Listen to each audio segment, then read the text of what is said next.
Yes या yes. Okay ठीक है। हाँ, तो यहाँ पे आ रही है देखो, सर। या गुड। तो सबसे पहले अभी ये हमारा फर्स्ट लेक्चर है गोलैंग का। तो यहाँ पे मैं कुछ बेसिक चीज़ें आपको बताऊंगा ताकि ये चीज़ें आपको बहुत ही इंपॉर्टेंट है। ओके। सो नॉर्मली सबसे बड़ी गलती ये होती है कि जब भी प्रोग्रामिंग सीखते हैं हम या फिर आईटी टेक्नोलॉजी में करियर करना चाहते हैं तो यहाँ पे दो चीज़ होती है। एक होता है मिथ्स और एक होता है मोरल। ओके। तो मिथ्स नहीं, इथिक्स होता है और दूसरा होता है मोरल होता है। ठीक है। तो यहाँ पे जो भी लोग जो सोचते हैं वो मोरली सोचते हैं, इथिकली नहीं सोचते। अगर हम इथिकली कुछ चीज़ें समझ लेते हैं तो यहाँ पे डेफिनेटली हमें बेहतर तरीके से रिजल्ट मिल सकता है। अभी इथिकली क्या होता है, मोरली क्या होता है, मिथ्स क्या होते हैं, रियलिटी क्या होता है, ये सारी चीज़ें हम डिस्कस करेंगे यहाँ पे। ठीक है। तो सबसे पहला मिथ ये होता है, मिथ का मतलब ये होता है कि हम हमारे अंदर कुछ एक मिसलीडिंग मतलब मिसकॉन्सेप्शन होते हैं कि मान लो कि मैं अगर इस तरीके से काम करूँगा तो मेरा काम हो जाएगा। ये होता है मिथ, पर रियलिटी कुछ और होती है। आपको काम कर नहीं सकते, उसके लिए बहुत सारे पैरामीटर होते हैं, उसके लिए बहुत सारे रीजंस होते हैं। ठीक है। तो सबसे बड़ा मिथ ये होता है कि हम जब भी कोई प्रोग्रामिंग लैंग्वेज सीखने जाते हैं, चाहे कोई भी इंस्टीट्यूट हो, ओके, तो इंस्टीट्यूट में सबसे बड़ा मिथ होता है कि हम स्मॉल ड्यूरेशन का सोचते हैं कि हमें स्मॉल ड्यूरेशन में ऐसा कोई कोर्स चाहिए जिसके अंदर हमें जॉब मिल सके। लेकिन ये मिथ है। रियलिटी ये है कि कोई भी कोर्स स्मॉल ड्यूरेशन का, इसका मतलब स्मॉल कंटेंट है, और स्मॉल कंटेंट है इसका मतलब आपके पास आपको लेस नॉलेज मिलेगा और उसके ऊपर आप कंपटीशन क्रैक नहीं कर सकते या फिर काम नहीं कर सकते। ठीक है। सेकंड बड़ा मिथ ये होता है कि आप लोग जो प्रोग्रामिंग सीखने जाते हो कि मुझे इंजीनियर बनना है, तो सबसे बड़ी गलती ये करते हो कि जैसे ट्रेंड चल रहा है मार्केट में। ट्रेंड क्या चल रहा है, जैसे अभी एआई आए, साइबर सिक्योरिटी आए है, या फिर कुछ अलग सा टेक्नोलॉजी आया तो हम क्या बोलते हैं, मुझे ये करना है। अब ये आया है तो यहाँ पे कोई हम कार देखते हैं, जैसे टेस्ला की कार देखी है हमने, तो वो देख के हम इंस्पायर होते हैं और बोलते नहीं मुझे एआई में जाना है। कोई बोलते हैं मुझे साइबर सिक्योरिटी जाना है, कोई अभी मास्क लगातार बोलता है मैं हैकर। तो ये सारे चीज़ें होती हैं, हम इंस्पायर होके करते हैं। तो यहाँ पे फिर आप जब सीखने जाते हो कोई भी चीज़, तो यहाँ पे सबसे बड़ा मिथ ये होता है कि मैं अगर कोई हैकिंग का कोर्स करूँ या फिर मुझे सॉफ्टवेयर डेवलपमेंट सीखना है तो मैं कोई प्रोग्रामिंग लैंग्वेज सीखूंगा, वो लैंग्वेज सीखने के बाद मैं सॉफ्टवेयर बना सकता हूँ। So these are the all the myths. तो आज तक बच्चों को सक्सेस इसलिए नहीं मिला है क्योंकि वो सारे मिथ में चल रहा है। ओके। सक्सेस 100% है, 100% आपका करियर है, लेकिन उसके लिए एक प्रॉपर वे से काम करना पड़ेगा। ठीक है। अब मिथ ये है कि मान लो आपको एआई इंजीनियर बनना है या फिर आपको हैकर बनना है, लेकिन कोई भी चीज़ करने से पहले उसके लिए कुछ प्रीरिक्विजिट होते हैं कि आपको बेस नॉलेज उसका होना चाहिए। ठीक है। तो जैसे मान लो कि जैसे स्वामी विवेकानंद को पूछा गया था कि एक पर्सन ने उसको सवाल किया था कि स्वामी जी सब कुछ खोने से बुरा क्या है। तो स्वामी विवेकानंद ने आंसर दिया था, वो उम्मीद खोना जिसके भरोसे हम सब कुछ वापस ला सकते हैं। अब ये तो बात ठीक है, यहाँ पे तो मोटिवेशन मिल गया, लेकिन भाई उम्मीद भी किसी चीज़ के ऊपर टिकी हुई होती है। क्योंकि आपको उम्मीद है मतलब किसी के ऊपर आप भरोसा है आपको, या फिर आपके पास ऐसा कुछ है कि उसके ऊपर आपकी उम्मीद टिकी है। तो आपके पास वो कुछ चीज़ है ही नहीं है तो उम्मीद किस काम की है भाई। सिर्फ उम्मीद बोल के नहीं चलेगा। तो सेम सिचुएशन भी यहाँ पर भी होती है कि अगर हम किसी टेक्नोलॉजी को सीखने जाते हैं तो उसके लिए कुछ बेस होना चाहिए। हम उम्मीद लगाए बैठे थे कि हम ये कोर्स करेंगे, 6 महीने का फुल स्टैक करेंगे, 8 महीने का करेंगे, और बाद में क्या होता है ये करने के बाद मुझे जॉब मिलेगी। तो ये हमारी उम्मीद होती है, लेकिन वो उम्मीद जिसके ऊपर बनी हुई है वो बेस ही हमारे पास नहीं है तो आपको रिजल्ट नहीं मिलेगा। ठीक है। लेकिन डोंट वरी, ये जो हमारा करिकुलम है, प्रोग्राम है, इसके अंदर मैं ये सारी चीज़ें आपको क्लियर कर दूंगा ताकि आप कौन सा भी इंटरव्यू इजीली पास हो सकते हो, इजीली क्रैक कर सकोगे। और रही बात टेक्नोलॉजी की तो आप एज अ उसको एन्जॉय करोगे। सो नॉर्मली आईटी में कोई एन्जॉय नहीं करता है, पहली बात। हर लोग ट्रेस में जीते हैं, कितने भी सैलरी पैकेज हो, हर एक बंदा ट्रेस में जीता है आईटी में, क्योंकि यहाँ पे प्रॉब्लम की कमी नहीं है और सॉल्यूशन तो उसके ऊपर निकलते ही नहीं है। तो यहाँ पे हर एक मोड पे ट्रेस है आपके दिमाग को, लेकिन ये ट्रेस उनके लिए है जो इस चीज़ को गहराई से नहीं समझ पाए। ओके। जो सारे मिथ में चल रहे। तो ये जो थ्रू आउट द कोर्स है हमारा, इस कोर्स के अंदर ये सारे मिथ्स जो कंसेप्शन है सारे क्लियर किए जाएंगे। आपके डाउट्स, कॉन्सेप्ट्स, इंजीनियरिंग माइंडसेट क्या होता है, इंजीनियरिंग प्रिंसिपल क्या होते हैं, डेवलपमेंट, ये सारी चीज़ें आपको पढ़ाई जाएगी। लेकिन आपके पास पेशेंस होना बहुत ज़रूरी है, क्योंकि यहाँ पे हर एक मोड पे आपको डिप्रेशन आएगा, टेंशन आ सकता है, चीज़ें नहीं आपसे हो पा रही है, बट जो कोई इस सारी चीज़ों से गुजरेगा, बाहर निकलेगा, वही विनर है। यहाँ पे एक चीज़ हमेशा ध्यान में रखो, आईटी टेक्नोलॉजी में बहुत सारे बंदे फेल इसलिए हुए हैं कि वो पेशेंस नहीं उनके पास, सेकंड है कंसिस्टेंसी नहीं है, थर्ड है हार्ड वर्किंग नहीं है, और सक्सेस का फॉर्मूला ही है consistency plus hardware plus hard work plus patience equal to success.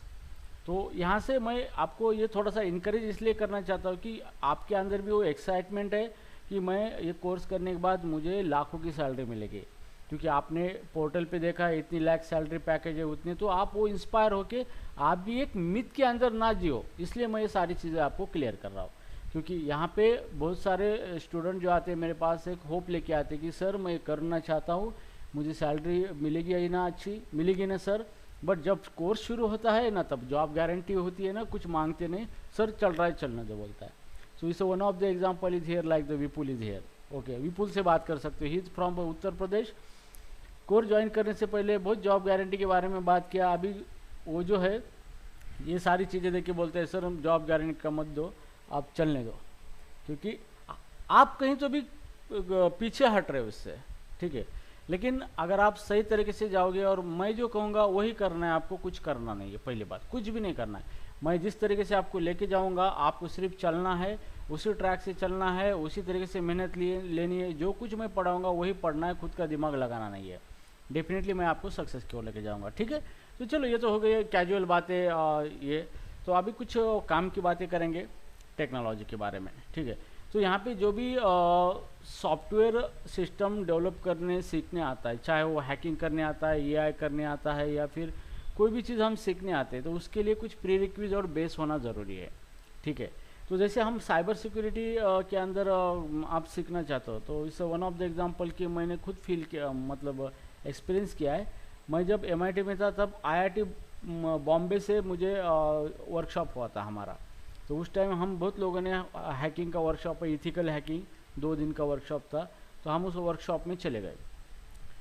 200 student थे, हर एक स्टूडेंट्स का 2000 रुपये फीस था।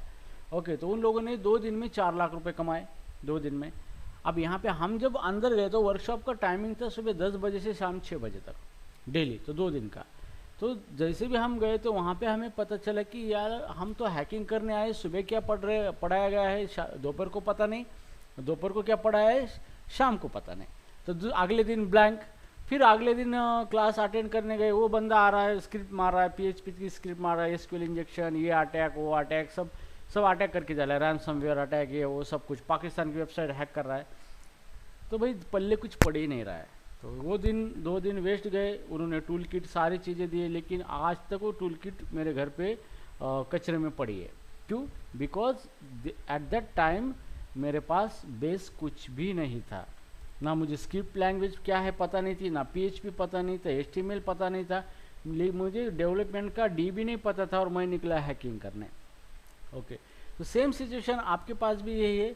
AI का कोर्स करना चाहते हैं, डेटा साइंस या, लेकिन उसके लिए प्रीरिक्विजिट है आपका जो मैथमेटिकल बैकग्राउंड होना ज़रूरी है उसके लिए, तभी जाके आप वो चीज़ के ऊपर अच्छी तरह से काम कर सकते हो, ठीक है।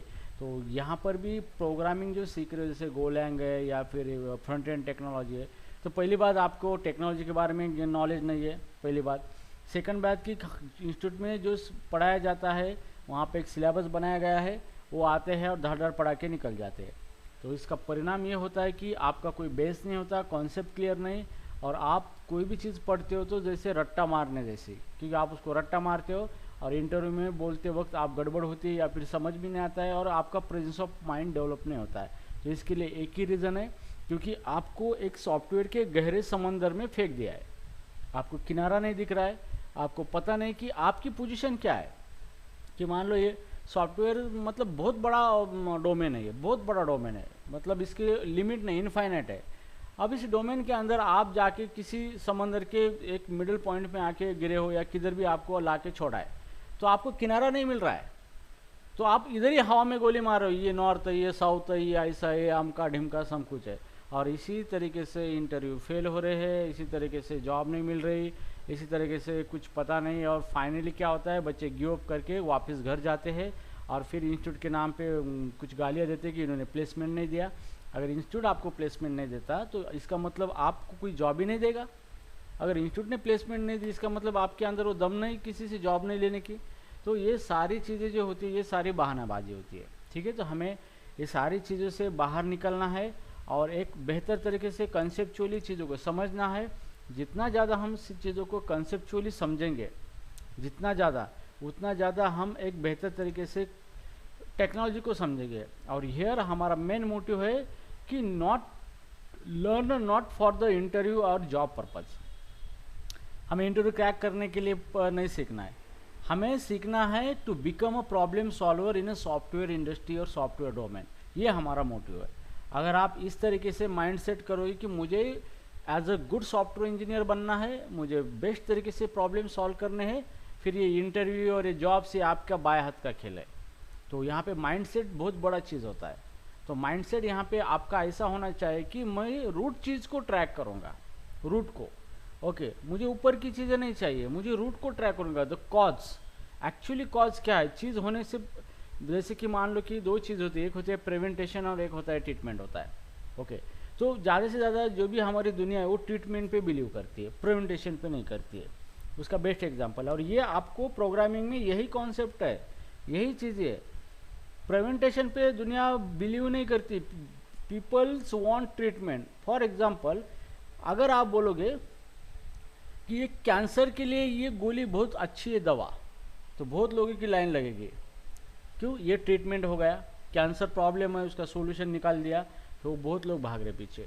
लेकिन प्रिवेंटेशन क्या कहता है कि भाई आप सिगरेट स्मोक टोबैको मत खाओ, आपको कैंसर ही नहीं होगा, तो गोली की कोई ज़रूरत है ही नहीं है।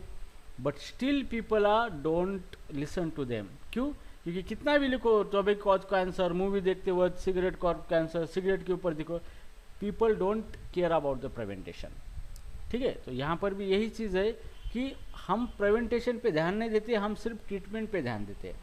ओके, तो यहाँ पे आपको सबसे पहले सोचना है प्रिवेंटेशन के बारे में कि एक रूट कॉज जो है उसको फाइंड आउट करना है, उस कॉज पे सॉल्यूशन देना है, ताकि आगे कुछ हो ही नहीं सकेगा।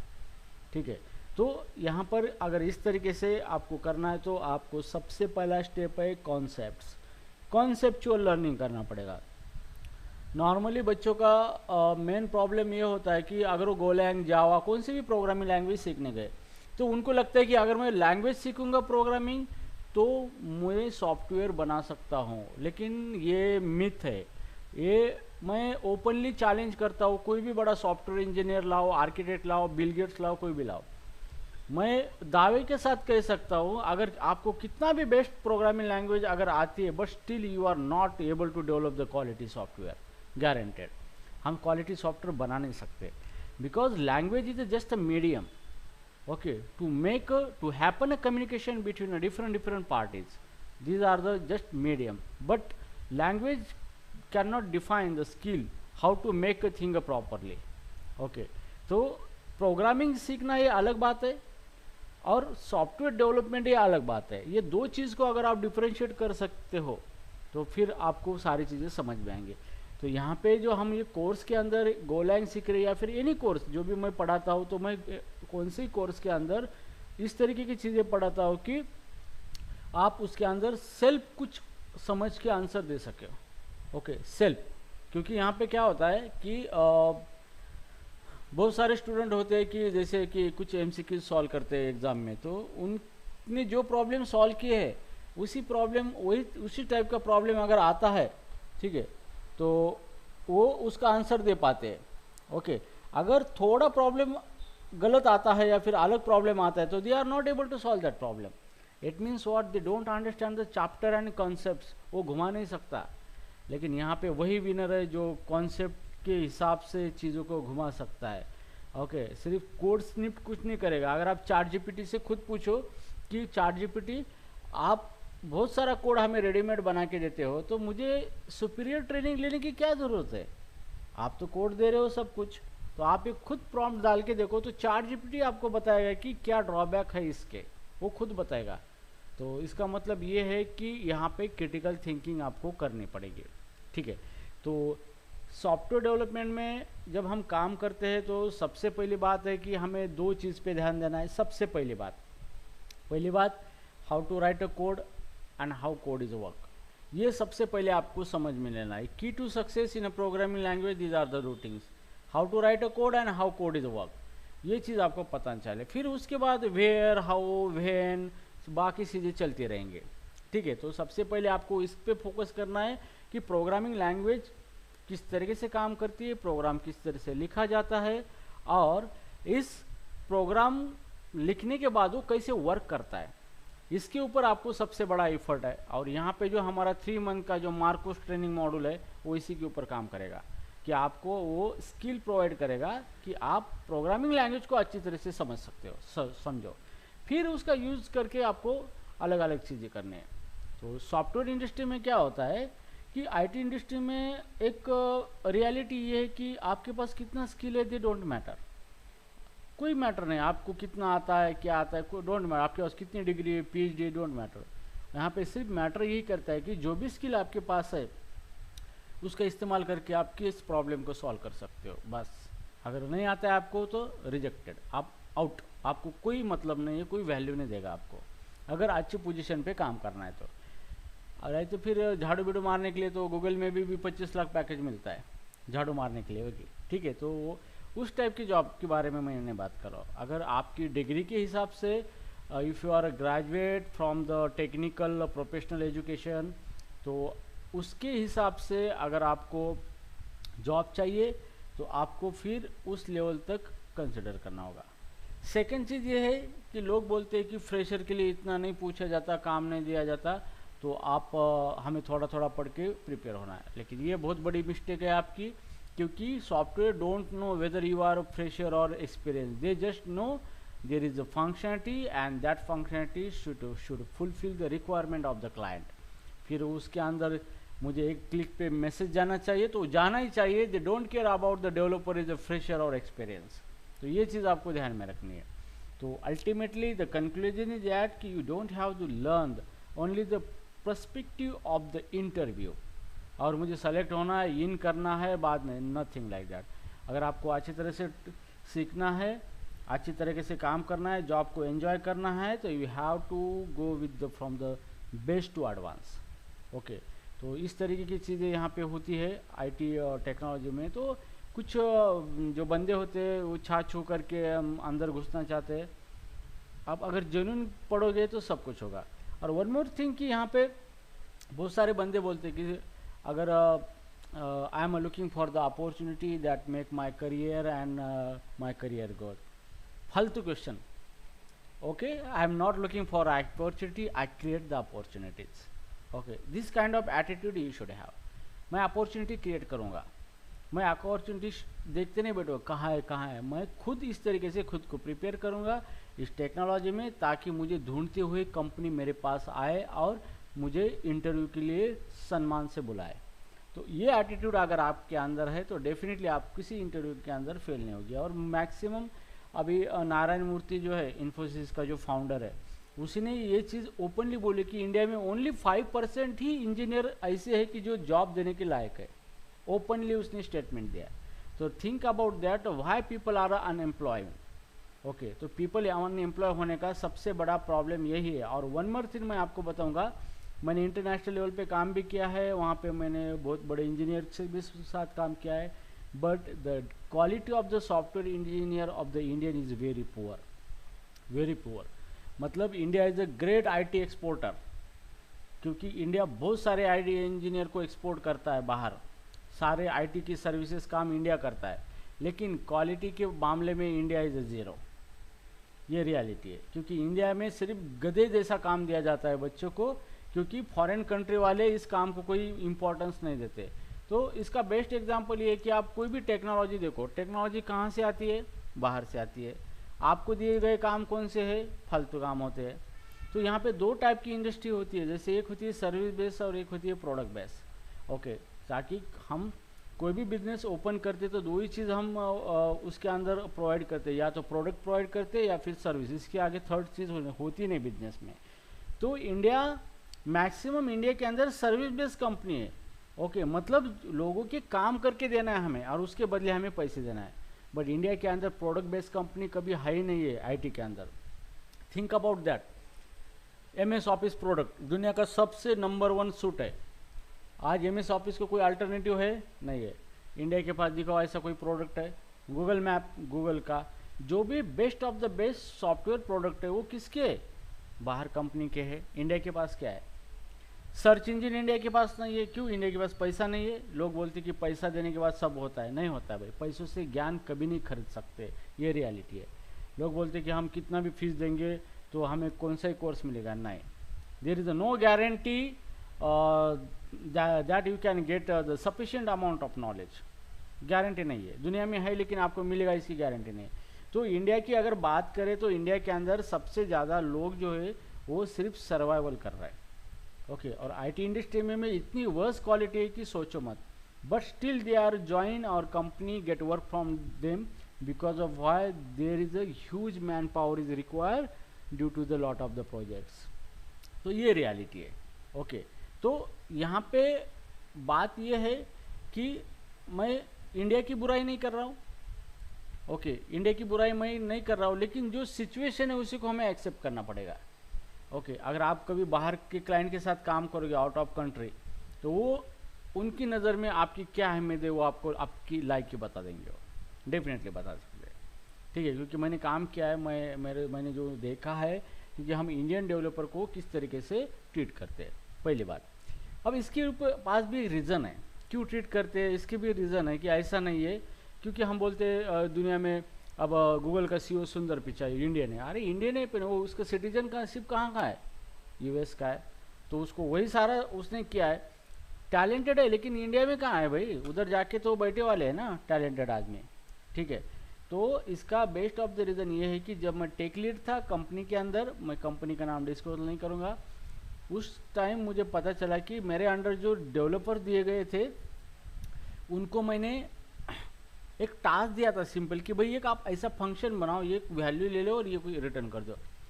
दे have 2 or 3 years of experience but they are looking to me like this. क्यों? कैसे बनाना है फंक्शन? तो सोचो 3 साल का एक्सपीरियंस पर्सन मेरे टीम में काम करता है और उसको एक जावास्क्रिप्ट का फंक्शन बनाने नहीं आता है जो कि कुछ इनपुट ले ले और आउटपुट दे दे। तो थिंक अबाउट दैट कि किस तरीके से ये इंडस्ट्री चल रही है। ओके, और इसकी कंप्लेंट मैंने जब कंपनी से की थी मैनेजमेंट से, तो उन्होंने कहा था मुझे कि that is your responsibility, you are a tech lead, तो you have to train them and get work done from them. तो सोचो अभी क्या क्या कर सकता है आदमी। ओके, तो ये हालात है हमारे इंडियन के। और यहाँ पे जो क्वालिटी एजुकेशन है, मैं आपको अभी भी बोलता हूँ कि इंडिया में आईटी रिलेटेड कोई क्वालिटी एजुकेशन नहीं है, पहली बात। ओके, तो लेट इट गो। तो बात ये है कि कहने का मतलब ये है कि हम जो ट्रेनिंग ले रहे हैं या फिर हम जो सीख रहे हैं वो सच में उस लेवल का नहीं है, पहली बात। क्योंकि हम सिर्फ जॉब के पर्सपेक्टिव से सीख रहे हैं कि कोई कंपनी हमें जॉब देगी और उस कंपनी के अंदर हम एंटर होंगे और एंटर होने के बाद हमें सैलरी मिलेगी और क्या काम करना है वो बताएंगे, हमें ट्रेनिंग देंगे और हम उस काम को देख के वैसे काम करेंगे और हमें सैलरी मिलेगी और हम एंजॉय करेंगे। That's actually the mindset of the Indian employ. Okay, लेकिन मेरी ये कहना है कि इन द आईटी इंडस्ट्री और IT technology the developer is the biggest position is the development, क्योंकि वो डेवलप करता है चीज़ों को। ठीक है, तो ये आपको डिसाइड करना है कि आपको किस टाइप का इंजीनियर बनना है। लुकिंग फॉर अपॉर्चुनिटी और to create the opportunity, so that's depend on you. ठीक है, सो उस पर्पज़ के लिए यहाँ पे आपको मैं अवेयर इसलिए कर रहा हूँ कि आपको इस फेज से आप गुजरोगे थ्रू आउट दिस कोर्स और डेफिनेटली आप एक दिन डिसअपॉइंटेड हो जाओगे, क्योंकि डिप्रेशन में चले जाओगे। क्योंकि मैं बहुत बार डिप्रेशन में गया आया, लेकिन यहाँ पे बंदा सेल्फ मोटिवेटेड होना चाहिए। सेल्फ मोटिवेटेड अगर बंदा नहीं है, ओके, तो यहाँ पे कोई बात हो नहीं सकती। ठीक है, तो यहाँ पे आपको सेल्फ मोटिवेशन होना चाहिए।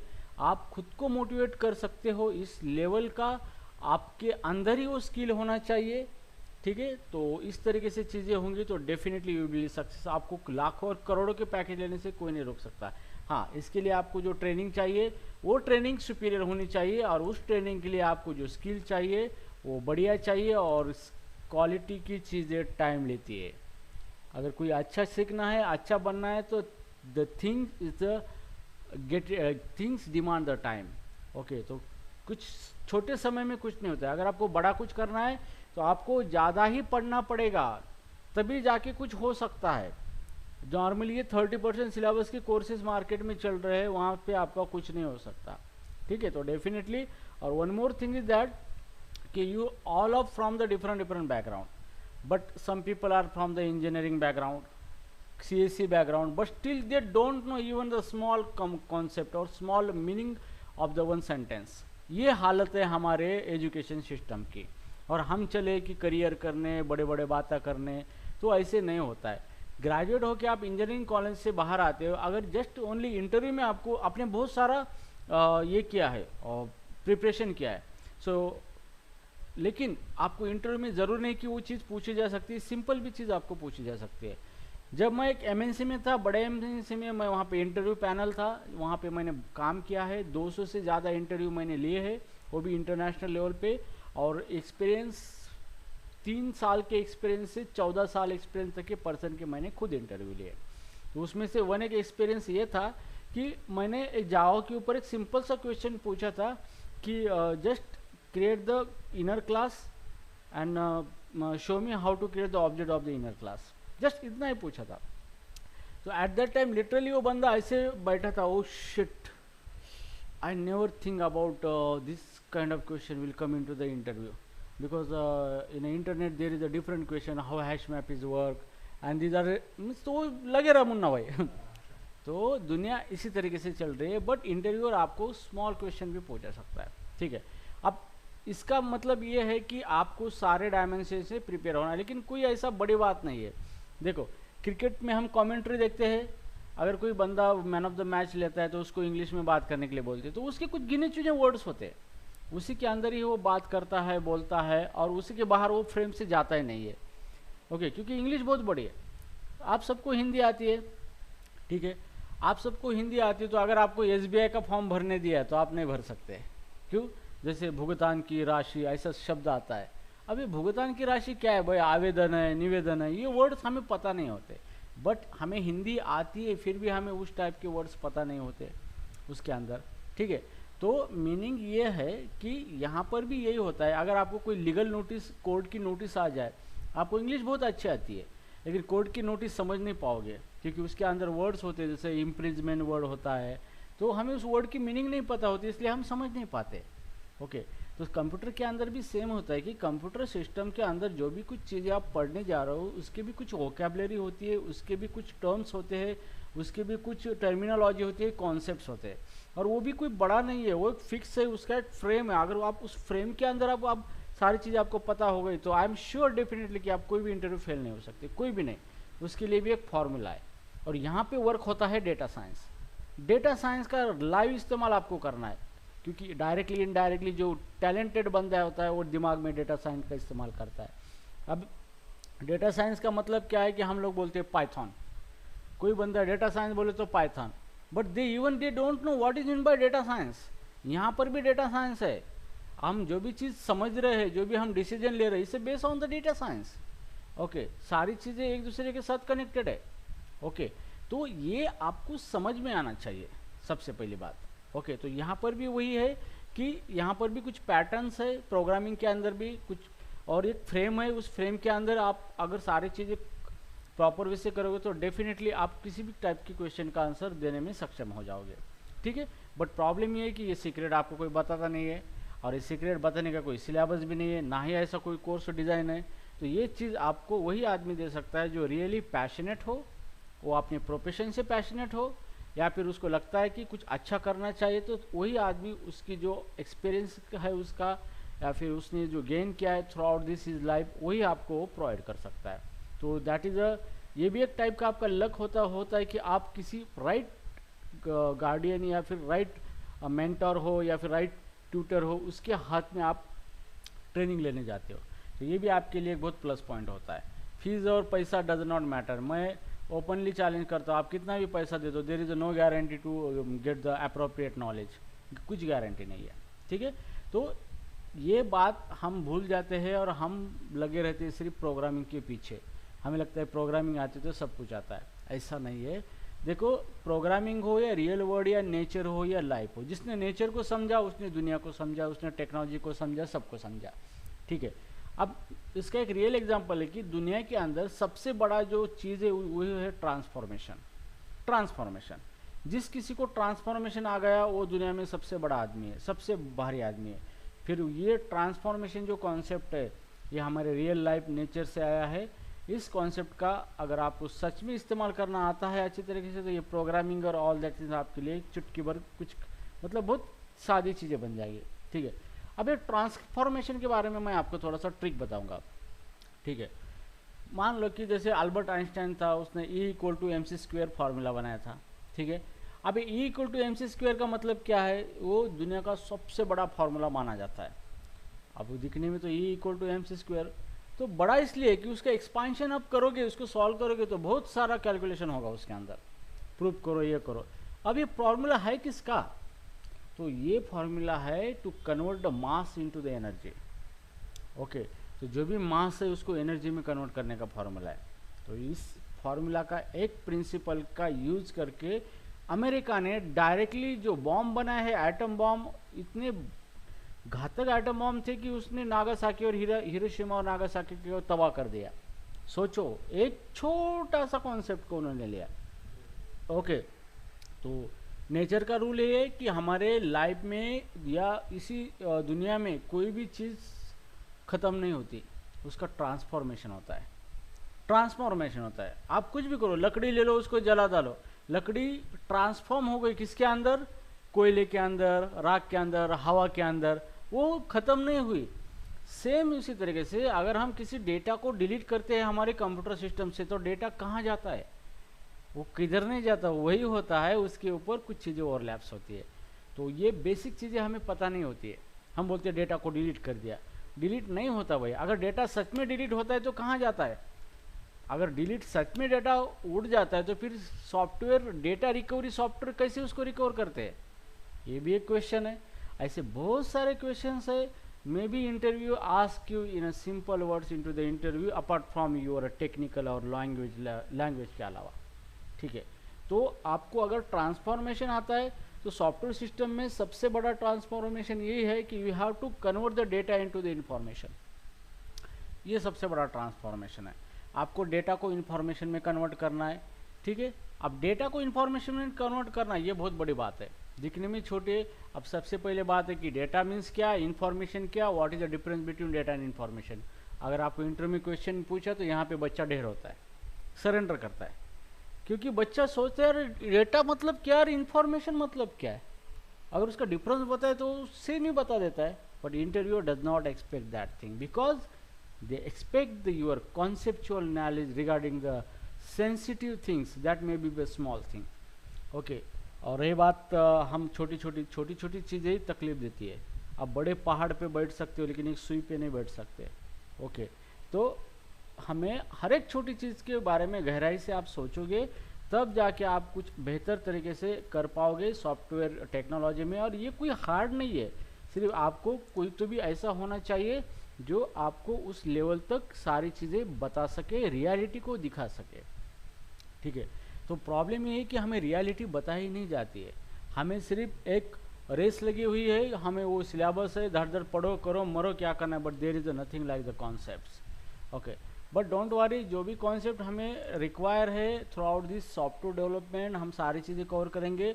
हाँ, उसके लिए 13 मंथ का जो डिप्लोमा कोर्स है ये इसका टाइम स्पेंड कम हो सकता है, क्योंकि जितना पढ़ना है तो ये 13 मंथ भी कुछ नहीं इसके लिए। But still we are trying to prepare you for the job at least, okay. Job के लिए हम प्रिपेयर तो कर ही सकते हैं आपको, ठीक है। लेकिन पढ़ना है तो इसके अंदर बहुत सारी चीज़ें, बस थ्रू आउट जिस तरीके से मैंने ये डिज़ाइन किया है कोर्स, उसके अंदर मैं सिर्फ कोडिंग पे ऊपर फोकस नहीं करता हूँ, I am focusing on the critical thinking, problem solving, okay. और यही चीज़ आपको मैटर करती है, ठीक है। So now back to the point here. तो शुरू में सबसे पहले मान लो कि यहाँ पे इंजीनियरिंग किस किस का हुआ है। यस, इंजीनियरिंग किसका हुआ है? हाँ, किशोर का हुआ है, किशोर, सूर्यवंशी, स्वाति। ओके, अब देखो सबसे पहले मैं बात आपको एक क्लियर कर देता हूँ कि आपको सबसे पहले बोलने की आदत रखनी है। You have to get a chance. जहाँ पर भी जाओगे वहाँ पे चांस लेना है, आपको बात करना है, बोलना है, क्योंकि बोलेगा वही चलेगा। आईटी इंडस्ट्री में बोलना है, शाय नहीं होना है, शर्माना नहीं है। लोग मुझ पे हंसेंगे, भाई कोई परफेक्ट नहीं है, मैं लिख के देता हूँ। बिल गेट्स भी आ जाए, बिल गेट्स को भी मैं इंटरव्यू में फेल करके दिखाऊंगा, क्योंकि उसे जो आता है वो मुझे नहीं आता, और मुझे जो आता है उसे नहीं आता है। तो it means what, nobody is a perfect is there. Okay, so just one more thing is that कि मैं आपको यही कहना चाहता हूँ कि अगर आपको कहीं पर भी चांस मिले तो just express yourself, take the chance. Okay, chance लेना सीखो, बातें करना सीखो, बोलना सीखो, और जब तक आप नहीं बोलोगे तब तक कुछ नहीं कर पाओगे। ओके, तो ये चीज़ ध्यान में रखना है। आईटी इंडस्ट्री में काम करना है आपको, तो सबसे पहले आपको बोलना आना चाहिए। Second, whatever knowledge you have gain that should you have to express in front of the other peoples. आपको एक्सप्रेस करना आना चाहिए वो नॉलेज, और फिर उसके बाद जो नॉलेज है उसका एप्लीकेशन में कन्वर्ट करना आना चाहिए। Then definitely you will see the आपकी लाइफ किस तरीके से मोड़ लाती है और रंग लाती है। ठीक है, तो यहाँ पे जब भी मैं आपको कभी नाम लूँगा, पूछूंगा, तो you have to talk. Marathi में बोलो, हिंदी में बोलो, इंग्लिश में बोलो, at least you have to talk. बोलो, आपकी आवाज़ कैसे आती है आप खुद के कान पे सुनो, और जब तक ये प्रैक्टिसेस नहीं करोगे नथिंग विल बी हैपन, कुछ नहीं होगा। ठीक है, तो शर्माना नहीं है कोई। और दूसरी बात, कोई बोलता है कि मुझे नहीं आता है, अरे यहाँ इतने टैलेंट लोग होते थे, यहाँ ज्वाइन क्यों करते थे ये लोग? ये तो सिंपल सी बात है। ठीक है, तो यार जैसे भी मैं कभी किसी को क्वेश्चन पूछूँ या कुछ भी पूछूँ, तो they have to take a chance and start talking. Okay, so right now here हाथ ऊपर जिसने किया, जैसे संकल्प है, स्वाति है, किशोर है। Okay, here Mangal is there. Okay, और Kshitij, Kshitij is there. Okay, so right now can you tell me, Swati, in which stream you have did the engineering? Swati, are you there? Yes, sir. BCA I have done. You have done the BCA. Okay, good. Here, Kishore, which engineering you have done? EMTC, Electronics and Telecommunication. Yes, electronic and telecommunication. Okay. Sankalp, which engineering you have did? Sir, I am computer science background. CSC, good. Computer science, ये पुराना खिलाड़ी है। Okay, मतलब जाना माना खिलाड़ी है। ठीक है, उसके बाद है Kshitij. Kshitij, are you there? Yes, sir. BIT. B IT. IT information, और एक खिलाड़ी मिल गया आईटी का। ओके, स्वाति तो है, बीसी है। Mangal, in which team you have did engineering? Mechanical engineering, sir. Yeah, Mangal is from the mechanical engineering. Okay, so right now here, all engineers are here. Okay, so I appreciate you. You have did the engineering. पहली बात है कि हम छोटा काम कर नहीं सकते।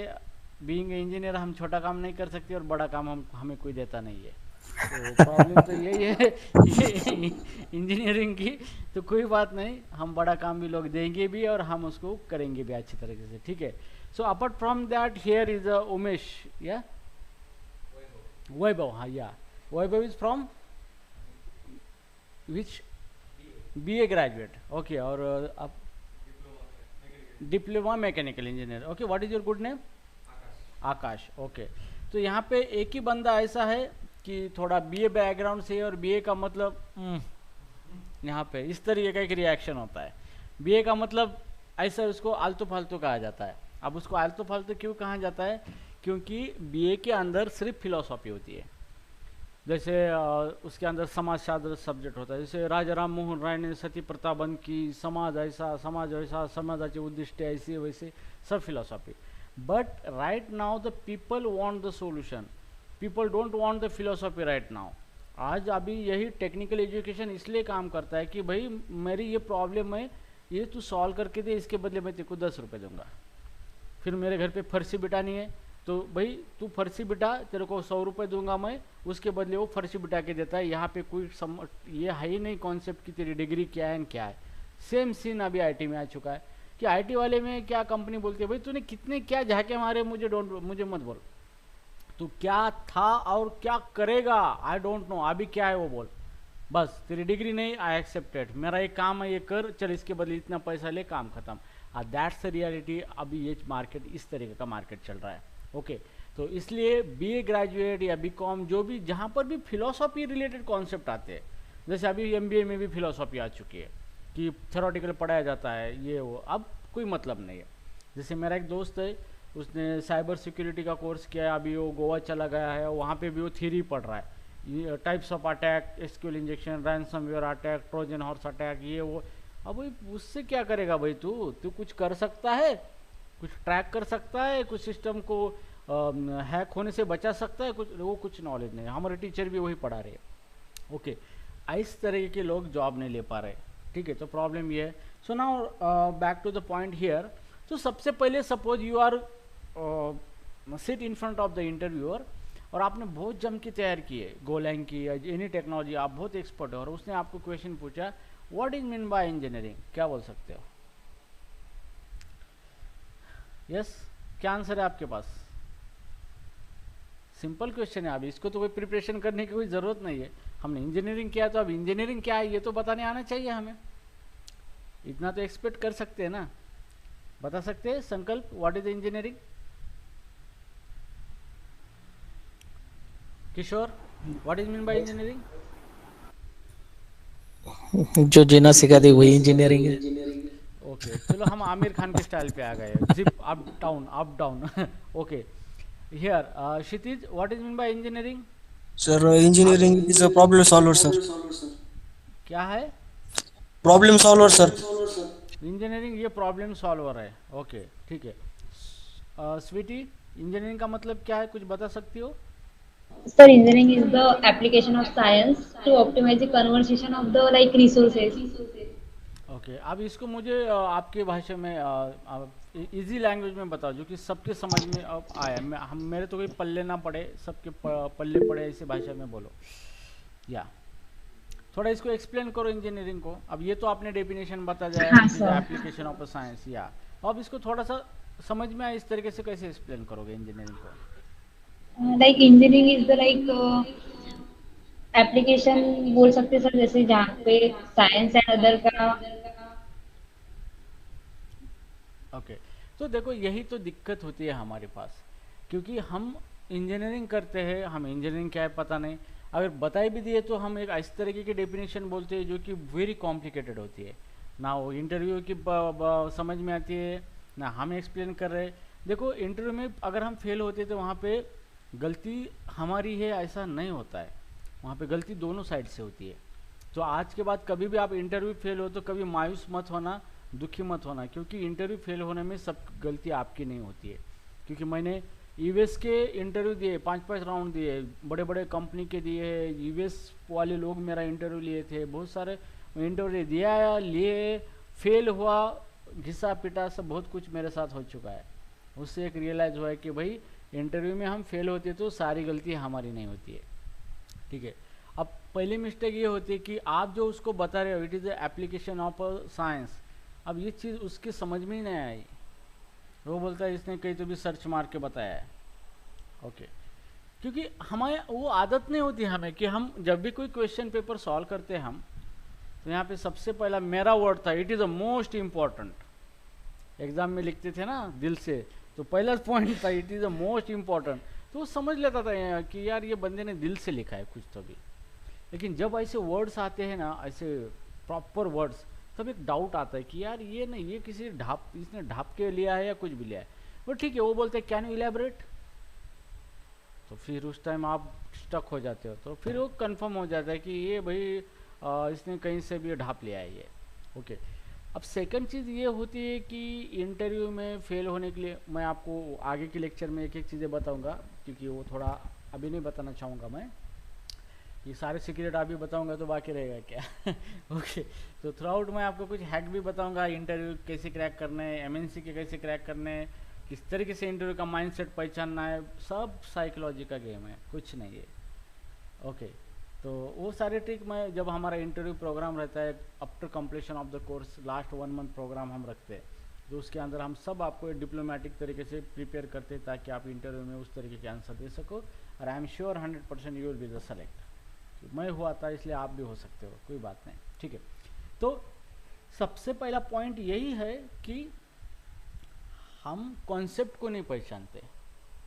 ओके, इंजीनियरिंग मतलब क्या है, ये कॉन्सेप्ट है, हमें पता नहीं, हम जले इंजीनियरिंग में इतने सब्जेक्ट है, ड्राइंग निकाला, ये निकाला, वो निकाला, सब कर दिया, फाइनली हमें इंजीनियरिंग क्या है ये नहीं पता चल रहा है। It means was we don't know the concepts, और यही सबसे बड़ी गलती होती है, ठीक है। नाउ सबसे पहले यहाँ पे अगर बात आती है, सबसे पहले बात अगर आपको पूछा गया what is mean bye information technology, तो आप क्या बोलोगे? आप तो ये क्वेश्चन तो जायज़ है भाई, इंटरव्यू में ज़रूर नहीं कि आपको गोलैंग के क्वेश्चन पूछेगा, इंटरव्यू में ये भी पूछ सकता है कि चलो ले लें, पूछेंगे इसने क्या नॉलेज गेन किया है, ये मशीन है या सच में इंसान है या क्या है। चलो कोई बोल सकता है what is mean bye information technology? चलो इंफॉर्मेशन छोड़ो, what is mean bye technology, आप कोई बता सकता है? टेक्नोलॉजी का मतलब क्या होता है और इंफॉर्मेशन टेक्नोलॉजी होता है वो क्या है और वो क्या काम करता है, कुछ एक्सप्लेन कर सकते हो? इंफॉर्मेशन टेक्नोलॉजी हमारा काम आसान बनाता है, मीन्स व्हाट, कैसे, ये भी पूछा जा सकता है। सर इससे पता चलता है कि हाँ, यस, समझो एप्लीकेशन बना सकते हैं हम, उससे डेवलपमेंट कर सकते हैं, डिजाइन बना सकते हैं। हाँ, तो ये बोल दिया संकल्प ने। Okay, yes Kishore, your submission please. हाँ फेंको यार, यहाँ पे फेंकने का मंच है, ये प्लेटफॉर्म फेंकने का ही है, यहाँ पे आप बोलो, खुद के माइंड को, सबकॉन्शियस माइंड को इलेबोरेट करो, लेकिन कुछ चीज़ें रिलेटेड बोलो, नहीं तो आपका दुख दर्द गम सारे मत बोलो। यहाँ पे बहुत पड़े हुए हैं ऐसे गम विम सारे, तो कुछ बातें रिलेटेड बातें बोलो यहाँ पे, ठीक है। अगर आपको लगता है बहुत गम है तो हम सुमड़ी में आके बैठेंगे कहीं कोपचे में जाके, संडे को हाँ संडे को मंडे को बैठेंगे, ठीक है। चलो कोई बोल सकता है टेक्नोलॉजी के बारे में? टेक्नोलॉजी मीन्स ऐसा थिंग है जो हमारे एफर्ट्स को रिड्यूस करता है, थोड़ा कोई चीज़ हमें रिड्यूस करता है, रिड्यूस करता है। हाँ। थोड़ा एग्जांपल के साथ थोड़ा बताओ, वो जिप वाला अप डाउन मत बताओ। नहीं वो नहीं मतलब सर अभी एक देखे ना, हम पहले चल के जाते थे, अब टेक्नोलॉजी आ गई, बाइक आ गई, तो हम बाइक्स पे जा रहे हैं, तो हमारा एक टाइम सेविंग कर रहा है ना वो। ओके, अब टेक्नोलॉजी और मशीन में क्या फर्क है? Again conceptual. हाँ वो भी है, वो भी वाट लग गई अभी। मशीन के अंदर ही टेक्नोलॉजी से मशीन बना सकते। हाँ, तो फिर ये डिफरेंशिएट हो गया, हमारा काम आसान मशीन करती है क्या टेक्नोलॉजी करती है? टेक्नोलॉजी करती है। टेक्नोलॉजी हमारा काम आसान करती है, फिर मशीन क्या करती है? अगर हल हम वो बोलते हैं ना भाई, हल मैं चलाऊंगा तो बैल क्या करेगा? ओके, तो बात यही होती है कि हम कॉन्सेप्ट पे ध्यान नहीं देते, ठीक है। तो एक बार इस तरीके के बहुत सारे कॉन्सेप्ट है, बिफोर स्टार्टिंग द गोलैंग आपको कॉन्सेप्ट पता होना ज़रूरी है, तब जाके आपके दिमाग में कुछ पल्ले बैठेगा प्रोग्रामिंग का, ठीक है। तो ठीक है, यहाँ पे टेक्नोलॉजी के बारे में आपने बोला। ओके, हियर स्वीटी, आपको क्या लगता है टेक्नोलॉजी के बारे में? अब ये डेफिनेशन मत बोला, it is application of scientific study. मैं पक गया उस डेफिनेशन से, ठीक है। नहीं सर,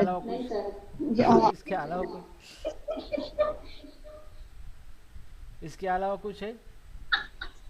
सर कोई भी टेक्नोलॉजी नहीं, मतलब उसका यूज करके हम कोई डेवलपमेंट कर सकते हैं, जैसे कि ठीक है, इट्स ओके। हाँ मंगल, जैसे कि एप्लीकेशन वगैरह कुछ तो कर सकते हैं सर, लेकिन उससे ज्यादा भी अगर कोई, जैसे कि कुछ लोग जैसे कि इन्वेंट वगैरह करते हैं तो टेक्नोलॉजी का यूज करके कर सकते हैं सर वो भी। ओके ओके, मंगल क्या लगता है टेक्नोलॉजी के बारे में? सर टेक्नोलॉजी मीन्स हम जो भी मतलब जो भी फिजिक्स केमिस्ट्री और जो भी कुछ साइंटिफिक नॉलेज है उसका यूज किया जाता है कुछ बनाने के लिए, कुछ नया इन्वेंट करने के लिए। Okay good. इससे गुड, हम बट मुझे थोड़ा एप्लीकेशन बना सकते हैं। ये सब यूज करके, ये सब गैदर करके वो कुछ एप्लीकेशन बनाता है as per requirement. Okay good, तो मुझे थोड़ा ऐसा एक्सप्लेन करो, ये साइंटिफिक नॉलेज ये क्या भला है? साइंटिफिक नॉलेज मीन्स कि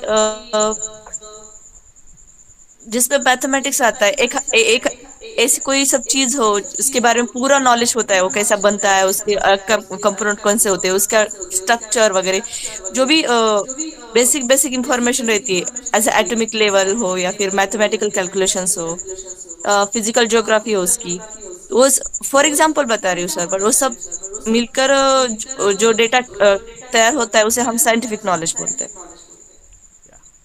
correct correct, 100% correct. Okay, thank you so much. तो अभी देखो एक दो तरीके के आंसर होते हैं। जैसे इंटरव्यू फेल होने में यही चीज़ रिस्पॉन्सिबल होती है। आपके पास कितना नॉलेज है ये इंटरव्यू में मैटर करता है नहीं है, मैटर करता है कि आपके पास जो कुछ है आप उसको रिप्रेजेंट कैसे करते हो। मान लो कि एक कोई स्टूडेंट है, साल भर 2 साल भर पढ़ाई करता है, लेकिन उसका पूरा करियर डिपेंड होता है एग्ज़ाम की 3 आवर में। क्यों? 3 घंटे में क्या करता है, यहीं पे सब कुछ डिफाइन होता है। यहाँ पर भी वैसा ही होता है, ठीक है। अब यहाँ पे जो आंसर दिया है, संकल्पित दिया है, ये होता है स्पेशलाइज्ड आंसर। स्पेसिफिक बोला जाता है, 2 कंसेप्ट होते हैं, स्पेशलाइजेशन, जनरलाइजेशन। आपने सुना होगा सॉफ्टवेयर इंजीनियरिंग में, स्पेशलाइजेशन एक होता है और जनरलाइजेशन होता है। जैसे स्पेशलाइजेशन को बोलते हैं हम टॉप डाउन अप्रोच, और जनरलाइजेशन को बोलते हैं बॉटम अप अप्रोच। तो इस अप्रोच का यूज करके भी प्रोग्रामिंग की जाती है। तो गोलैंग टॉप डाउन अप्रोच का यूज करता है, बॉटम अप का नहीं यूज करता है। जावा बॉटम अप अप्रोच यूज करता है। अब देखो कितनी चीज़ें रिलेटेड है, सारी चीज़ें। इसलिए मैंने कहा था कि ट्रांसफॉर्मेशन आपको आना चाहिए। मतलब हम बोलते हैं डिग्री में इतने सब्जेक्ट क्यों पढ़ा है, भाई ये सब सब्जेक्ट एक दूसरे से रिलेटेड है। अगर आपको इसको एक में का ट्रांसफॉर्मेशन करने आएगा ना, तो आप बहुत कुछ सीख सकते हो। डिग्री में जो सब्जेक्ट दिए वाले होते हैं, कुछ फालतू यूट्यूबर ने के वीडियो मैंने देखे, वो बोलते हैं डिग्री के कुछ काम करने, भाई ऐसा कुछ नहीं है। वो सब्जेक्ट बहुत इंपॉर्टेंट है, सिर्फ फ़र्क इतना है कि आपको किसी ने उसका रिलेशन नहीं बताया है, उसका एक दूसरे के साथ कोऑर्डिनेशन नहीं बताया, एक दूसरे के साथ एप्लीकेशन नहीं बताया, इसलिए आपको लगता है वो सब्जेक्ट है नहीं है, ठीक है। लेकिन सारी चीज़ें इंटर रिलेटेड है, मैं आपको प्रूफ करके दिखाता हूँ, और थ्रू आउट दिस कोर्स में आपको वो सिखा के आपको सारे सब्जेक्ट का नॉलेज एक साथ ला के एप्लीकेशन बना के दिखाता हूँ। दैट्स माई प्रॉमिस, ठीक है। तो यहाँ पे संकल्प ने जो आंसर दिया था वो स्पेशलाइज था, तो यहाँ पे ये गलती कभी नहीं करना है, स्पेशलाइज आंसर कभी नहीं देना है, ठीक है। आपको आंसर जनरलाइज देने हैं, ठीक है। जैसे कि रास्ते पे कौन जा रहा है, रास्ते पे कौन कौन जा रहा है, तो आप स्पेशलाइज में जाओगे तो आप बोल नहीं पाओगे, ठीक है। जैसे कि स्पेशलाइज में लड़का जा रहा है, लड़की जा रहा है, राजू जा रहा है, पिंकी जा रहा है, कार जा रही है, बस जा रही है, साइकिल जा रही है, इतना नहीं बोलना है आपको। रास्ते पे व्हीकल्स और ह्यूमंस जा रहे हैं, ओके, इतना बोल गया, ये होगा जनरलाइज। ह्यूमंस मतलब सबका मिलके एक, चाहे लड़का लड़की हो, मतलब मेल हो या फीमेल हो, ह्यूमन बोले बात खत्म। व्हीकल्स जा रही है मतलब क्या है, चाहे वो कार हो, बस हो, कुछ भी हो, वहाँ पे क्या हो रहा है, व्हीकल्स जा रही है, खत्म। ये होता है स्मार्टनेस, ओके। तो आपको जनरलाइज पे फोकस करना है, पहली बात यहाँ पे। अब सेकंड बात, किशोर ने जो आंसर दिया है वो दिया था ऑर्डिनरी आंसर, ओके। जैसे कि स्वीटी ने भी दिया है ऑर्डिनरी आंसर। ऑर्डिनरी आंसर मतलब being you are the engineer means आपको चुकीला माफी नाही, पहिली गोष्ट। इंजिनियर म्हणलं चुकीला माफी नाही। शिक्षण होण्याच्या आधी ठीक है, बिफोर मतलब एजुकेशन होने से पहले ठीक है, भाई क्या कर रहा है, भाई इंजीनियरिंग कर रहा है, इंजीनियरिंग कर रहा है। हाँ, जब इंजीनियरिंग खत्म होगी तब वाट लगेगी भाई, ओके। तो इंजीनियर मतलब प्रॉब्लम सॉल्वर है, उसकी एक गलती सोसाइटी को कितनी भारी पड़ सकती है पता है आपको, एक गलती सोसाइटी को। तो इंजीनियर पहली बात ये है कि उसका जो आंसर देने का तरीका जो होना चाहिए वो टोटली साइंटिफिक होना चाहिए, साइंटिफिक तरीके से आंसर देना चाहिए, ठीक है। अब साइंटिफिक तरीके से, जैसे कि अभी मंगल ने एक्सप्लेन किया, साइंटिफिक का मीनिंग क्या होता है, साइंस, साइंस से साइंटिफिक वर्ड आया है। अब साइंस का मीनिंग क्या होता है कि कोई भी एक्शन हो रही है इस लाइफ में, दुनिया में एक्शन ही होती है, तो कोई भी एक्शन हो रही है, वो एक्शन कैसे हो रही है, इसके सारे रीजंस, प्रूफ, ये जो बनाता है उसी को हम साइंस बोलते हैं, और जो समझ में नहीं आता है उसे जादू बोलते हैं। ये तो इतना तो फर्क ले। अब साइंटिफिक नॉलेज मतलब क्या होता है कि ये चीज़ कैसे हो रही है उसके रिगार्डिंग डेटा होता है। जैसे मंगल ने बनाया था कि जैसे मैथमेटिकल कैलकुलेशंस होते हैं, कुछ फार्मूलाज होते हैं, मतलब कोई भी ऐसा डेटा जो प्रूव करता है कि वो चीज़ कैसे हो रही है, उसी को हम साइंटिफिक नॉलेज बोलते हैं। ओके, तो हियर आपको आंसर जो देना है साइंटिफिकली देना है। मतलब जैसे कि आप डिबेट में बैठे हो और कुछ भी बक रहे हो, नहीं, आप इस तरीके से बोल रहे हो ताकि आप उसके कुछ प्रूफ दे रहे हो, कुछ रेफरेंस दे रहे हो, तब जाके वो चीज़ आपको क्या बोलते हैं, ग्रांट की जाती है। कोई कुछ भी बोले वैसा नहीं चलता है, उसके कुछ प्रूफ भी देने पड़ते हैं आपको। तो साइंटिफिक नॉलेज यही आपको बताना पड़ता है कि चीज़ों को उस तरीके से रिप्रेजेंट करता है। अब रिप्रेजेंट करना है मतलब किस तरीके से करना है, पहली बात है कि हमें उसके अंदर नॉलेज नहीं है, तो फिर क्या करें भाई, रिप्रेजेंट हम तो ऐसी बातें करेंगे और उसी तरीके से वो आपको ट्रैक करता है और वो आपको एंटरटेन नहीं करता है, पहली बात। तो आपको कुछ डोमेन रिलेटेड वर्ड्स आपको पता होना चाहिए, उस वर्ड का इस्तेमाल करके आपने काम करना चाहिए। Because you are the engineer means आपने 4 साल में बहुत कुछ सीखा है। चाहे डिग्री है तो डिग्री के अंदर, चाहे BCA BCS कोई भी 3 साल के अंदर बहुत कुछ सीखा है आपने, बहुत सारे वर्ड्स है, आपको उस वर्ड का इस्तेमाल करना है, ठीक है। जैसे टेक्नोलॉजी का मतलब ये होता है कि मानो दुनिया में 2 ही तरीके की चीज़ें फॉर्मूला है। सबसे पहला है कि हमारी नीड है और सेकंड है कि उस नीड को पूरा करना है, बस ये 2 ही चीज़ें। तो जो नीड है हमारी, या है वो खुद पूरी करो या फिर दूसरे से करो के लिए, तीसरा ऑप्शन है ही नहीं हमारे पास। ओके, अब हम ह्यूमन है, हमारी जो नीड है वो बहुत बढ़ चुकी है अभी, ठीक है। अब प्रॉब्लम ये है कि उस नीड को हम फुलफिल नहीं कर सकते, फिर क्या करना है, हमें किसी और से करवा के लेना है। अब वो दूसरा और कौन है, तो हम नेचर से नहीं, खुद उसको बनाएंगे, और वो हो गया हमारा टेक्नोलॉजी। अब वो टेक्नोलॉजी का मतलब क्या होता है कि टेक्नोलॉजी बोलते कि इसके अंदर वो टेक्नोलॉजी है। टेक्नोलॉजी का मतलब क्या होता है कि जो भी काम हमें पूरा करना है, जो भी हमें प्रॉब्लम सॉल्व करना है, उसको लगने वाली सारी चीज़ें इस्तेमाल कर मिलकर वो प्रॉब्लम सॉल्व होता है। वो सारी चीज़ें जो होती है उसी को हम टेक्नोलॉजी बोलते हैं। फिर क्या क्या होता है, रिसोर्सेस आते हैं, उसके बाद कैलकुलेशंस, मेथड्स, प्रोसेस, प्रोसीजर्स, मतलब whatever thing there is required to solve the problem, तो combination of the all the things that become the technology, पहली बात। तो इस तरीके की आपको कंसेप्चुअली चीज़ें थोड़ी पता होना चाहिए, ठीक है। So right now that let's talk about the information technology. अब यहाँ पे इंफॉर्मेशन टेक्नोलॉजी क्या है, जैसे टेक्नोलॉजी बहुत सारी होती है, इंफॉर्मेशन है, नैनो टेक्नोलॉजी है, क्लाउड टेक्नोलॉजी है, और ऐसे अलग अलग तरीके की मेडिकल टेक्नोलॉजी, साइंस है, ये बहुत सारे। अब इसका मतलब क्या है, ओके, नैनो टेक्नोलॉजी का मतलब क्या है। नैनो टेक्नोलॉजी का मतलब ये होता है कि कोई भी बड़ी चीज़ को छोटे में कन्वर्ट करके उसी पावर के हिसाब से काम करने वाली technology means nano. Okay, nano technology के बाद इस तरीके के फॉर्मूलाज है, रिसोर्सेस है, सॉल्यूशंस है, जो कि बड़े चीज़ को छोटे में बना के उतनी ही पावर से रन कर सकता है, ये हो गई नैनो टेक्नोलॉजी। अब इंफॉर्मेशन टेक्नोलॉजी का मतलब क्या है, बिकॉज विदाउट इंफॉर्मेशन हम ह्यूमन या कोई मतलब हमारा वर्ड चल ही नहीं सकता, तो इसलिए आईटी का बहुत इंपॉर्टेंस है। अब आईटी टेक्नोलॉजी का मतलब क्या है, it work on the information. कैसे, आईटी का मतलब क्या है, आईटी क्या प्रोवाइड करता है, एक तो डेटा को ट्रांसमिट करता है ओवर द नेटवर्क, या तो किसी डेटा को सेव करता है, या फिर किसी डेटा को बाहर निकालता है आईटी, या फिर किसी डेटा को क्रिएट करता है।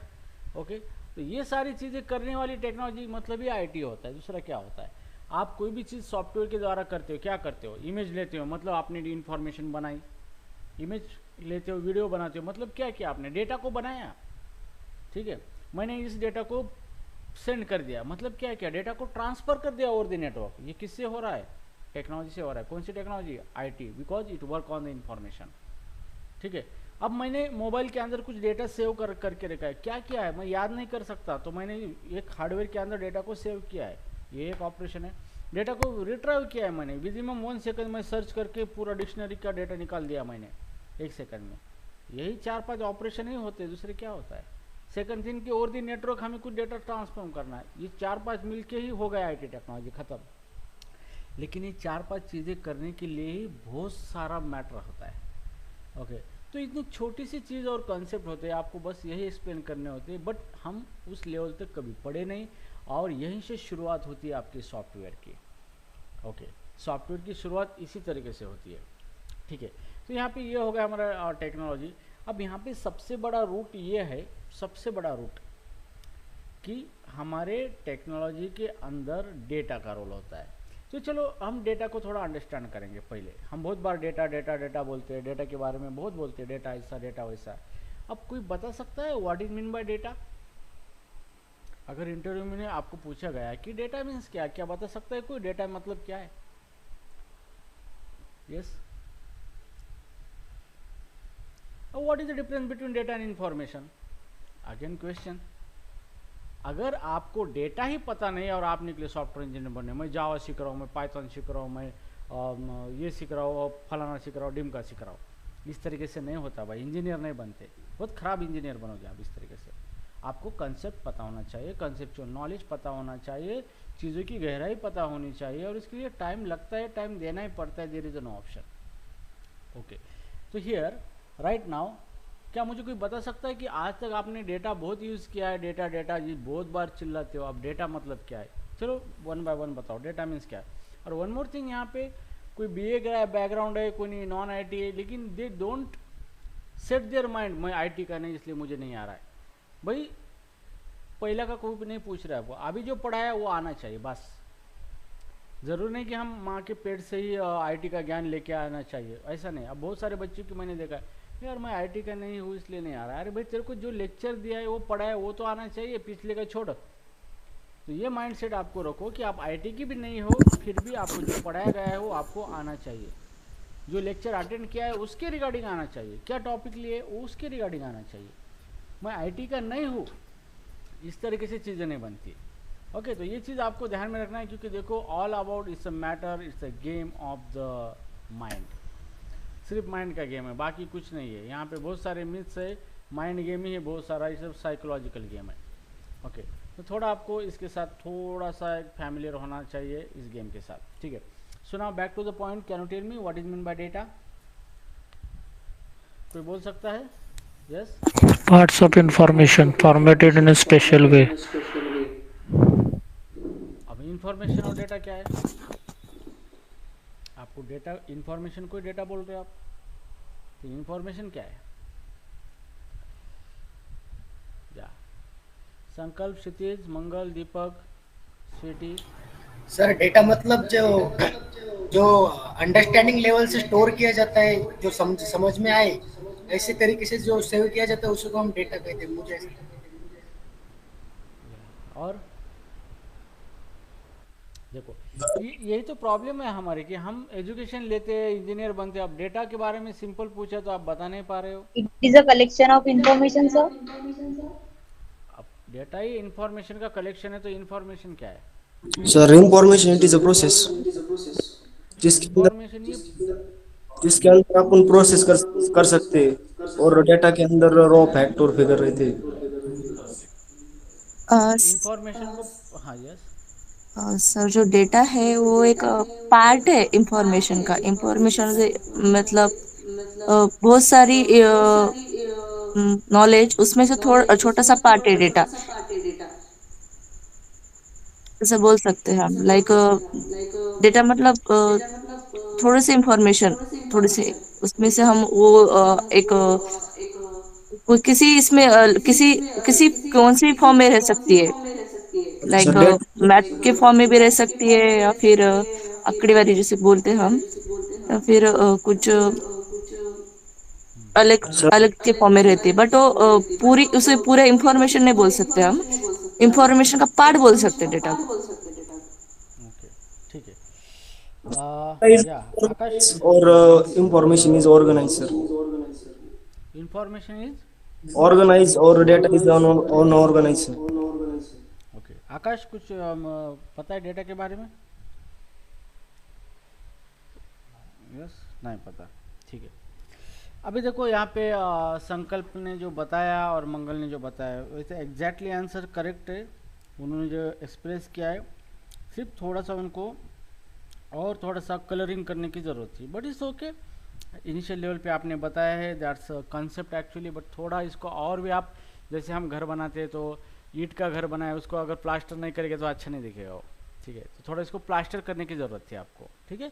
तो प्लास्टर करने की ज़रूरत थी, but still you have explain the concept well, ठीक है। क्योंकि मुझे वो गहराई से पता है, इसलिए मैं आपके और आप क्या कहना चाहते हो समझ सकता हूँ, लेकिन इंटरव्यू में ऐसे इंटरव्यू अगर आपको मिलना भी ये भी आपका एक लक होता है कि आप क्या कहना चाहते हो वो अंडरस्टैंड करके लेता है।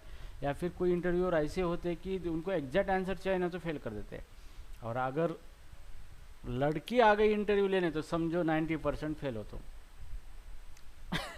वो क्यों मैं आगे के लेक्चर में बताऊंगा, जैसे जैसे हम आगे बढ़ेंगे उसकी रीज़न भी बताऊंगा। अगर कोई लड़की इंटरव्यू लेने आती है तो ख़त्म, tata bye goodbye, okay. अब वो क्यों ऐसा क्या वो सारी चीज़ें हम बाद में बताएंगे, ठीक है। सो यहाँ पे मैं थोड़ा एक आपको एक कहानी सुनाना चाहता हूँ डेटा के रिगार्डिंग, जो कि एक्चुअली बेस है यहाँ पे। हमारे कंप्यूटर सिस्टम सॉफ्टवेयर सिस्टम में डेटा एक सबसे बड़ा बेस होता है, ठीक है, क्योंकि आईटी टेक्नोलॉजी का बेस ही डेटा होता है, ठीक है। अब क्या होता है कि जैसे निकोटिन टेस्ला था हमारा, निकोटिन टेस्ला, तो उसने एसी करंट का इन्वेंशन किया, जो कि थॉमस एडिसन के अंडर काम करता था। उसने डीसी करंट का इन्वेंशन किया। तो डीसी करंट जो थॉमस ने बनाया था, उसके बाद एसी बनाया है जो कि लॉन्ग डिस्टेंस पे ट्रैवल होता है वगैरह जो कुछ है, टेस्ला ने बनाया। टेस्ला को पूछा गया कि आपने इतना कुछ बेहतर तरीके से इन्वेंशन किया है। टेस्ला के बहुत सारे प्रोजेक्ट भी लॉन्च हुए थे जो कि वायरलेस इलेक्ट्रिसिटी ट्रांसफ़र, उसने इन्वेंशन किया, फाइनेंसर लिए, उसने फिर उसने ऐलान किया कि मैं इलेक्ट्रिसिटी फ्री में बांटूंगा, तो फाइनेंसर ने हाथ निकाल लिए, पैसे नहीं लगाए, और फिर उसका प्रोजेक्ट ख़त्म हो गया और इन्वेंशन उसके साथ भी ख़त्म हो गया। आज इलेक्ट्रिसिटी वायरलेस भी ट्रांसफ़र हो सकती थी विदाउट पिटफॉल्स, ठीक है। फिर निकोटिन टेस्ला को पूछा गया कि आपके इस सक्सेस के पीछे किसका हाथ है, तो उसने स्वामी विवेकानंद का नाम लिया, स्वामी जी। तो स्वामी विवेकानंद ये मेरे इंस्पायरेशन है, उन्हीं के इंस्पायरेशन से मैंने ये इन्वेंशन किया, ठीक है। अब यहाँ पे एक बहुत बड़ी बात सोचने वाली, स्वामी विवेकानंद इज पैट्रोटिज्म संत कहा जाता है, और ये जो है टेक्निकल पर्सन है। फिर ये कनेक्शन क्या है भाई, ये भी एक बात है।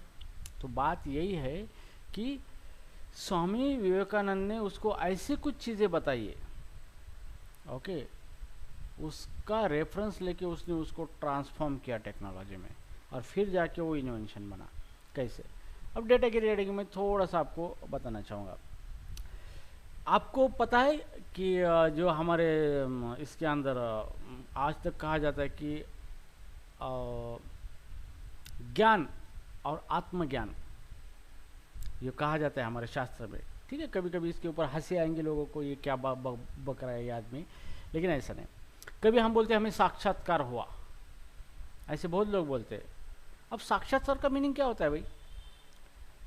साक्षात्कार का मीनिंग यही होता है कि नॉर्मली हमारे पास कितने सेंस होते हैं? 5 सेंस होते हैं, ठीक है। जैसे हमारा कान होता है, नाक होता है, टंग होती है, स्किन होती है, ओके, आंखें होती है।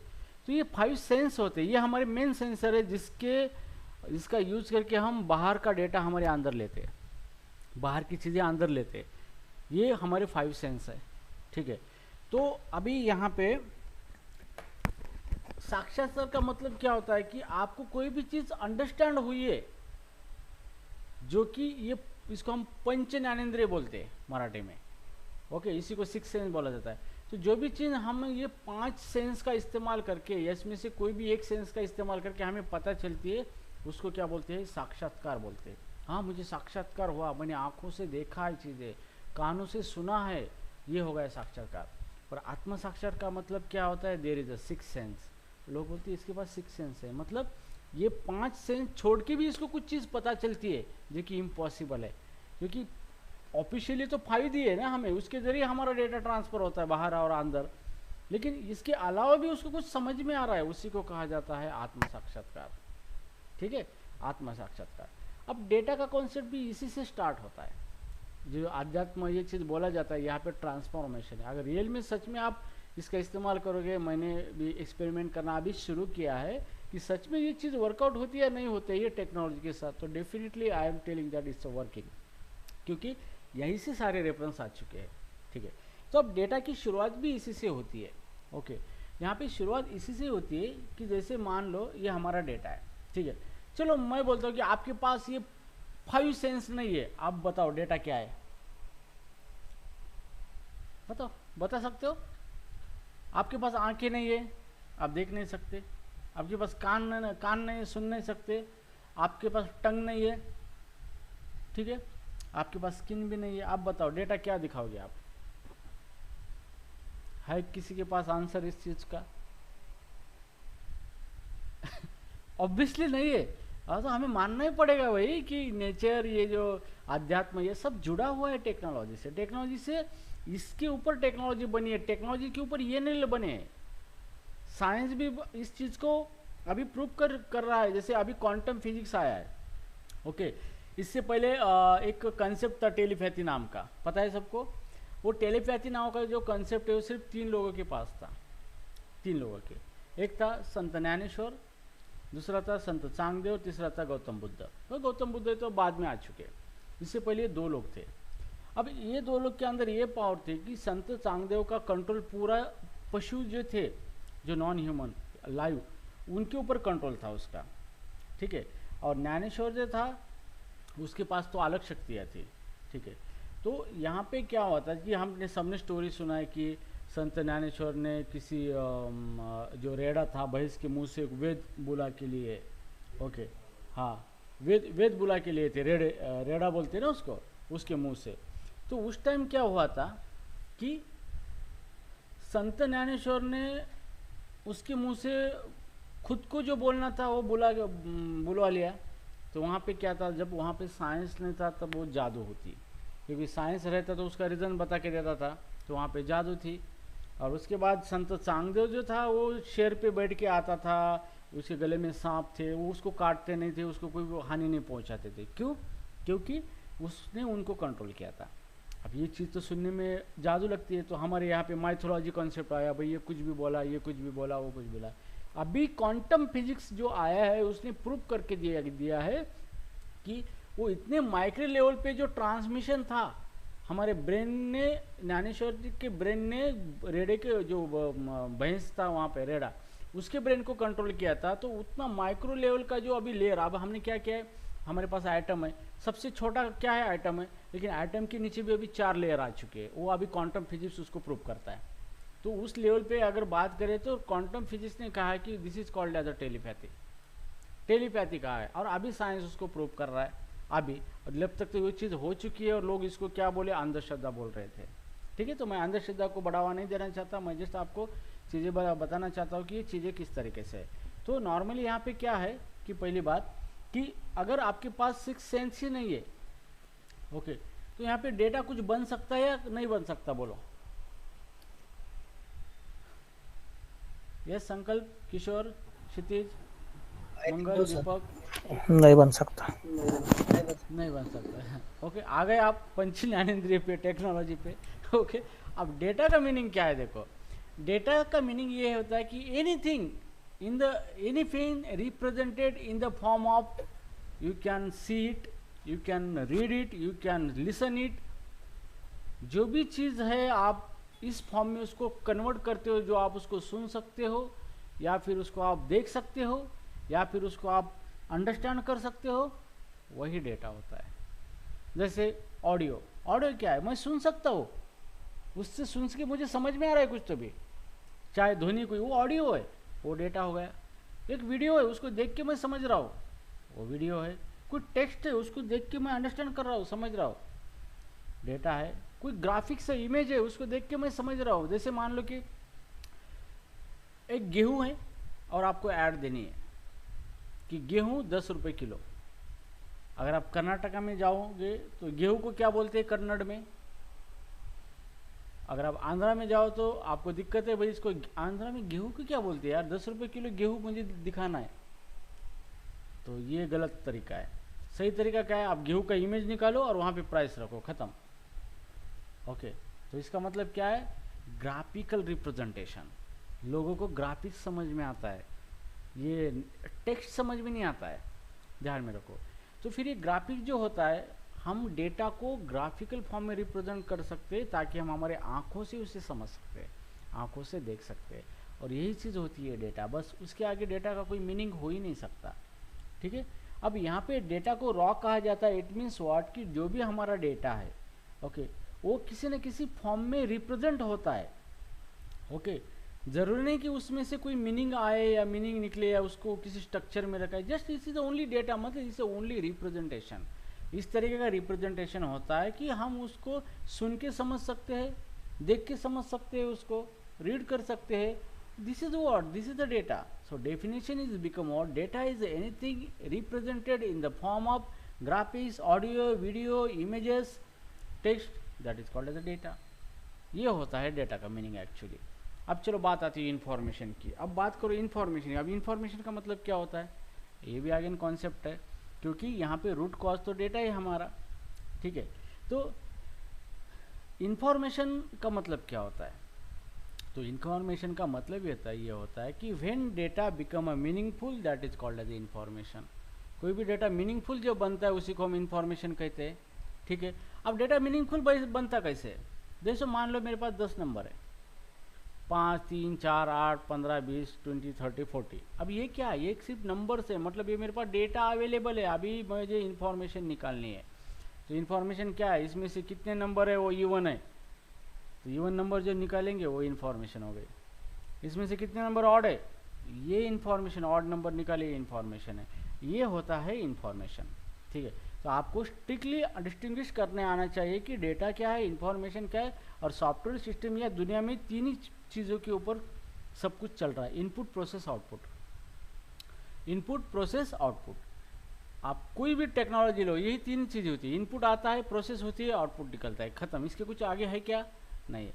अब मैं आपको बताऊंगा कि सबसे पहले मैंने आपको बताया था कि आपको उठाया, एक समंदर में फेंक दिया, आपको किनारा ही नहीं दिख रहा है आईटी के समंदर में, तो आप क्या करोगे, कुछ नहीं कर पाओगे, क्योंकि आपको समझ में नहीं रहा है कि बीइंग आईटी इंजीनियर मेरा रोल क्या है, मुझे करना क्या है, मुझे किस रिसोर्स पे काम करना है, कुछ पता नहीं। आ रहे लेक्चर अटेंड करे, कोडिंग करे, कीबोर्ड कुट रहे, बिट रहे, सब करे, खत्म, घर जाग रहे, और क्या खाया क्या पिया, खाया पिया कुछ नहीं, और ग्लास थोड़ा चाराना, यही हाल है भाई सबके। ऐसा नहीं है, ओके। तो जैसे भी आप बीइंग ए सॉफ्टवेयर इंजीनियर, आपका मेन पर्पज़ क्या है, डेवलपमेंट करना, ठीक है।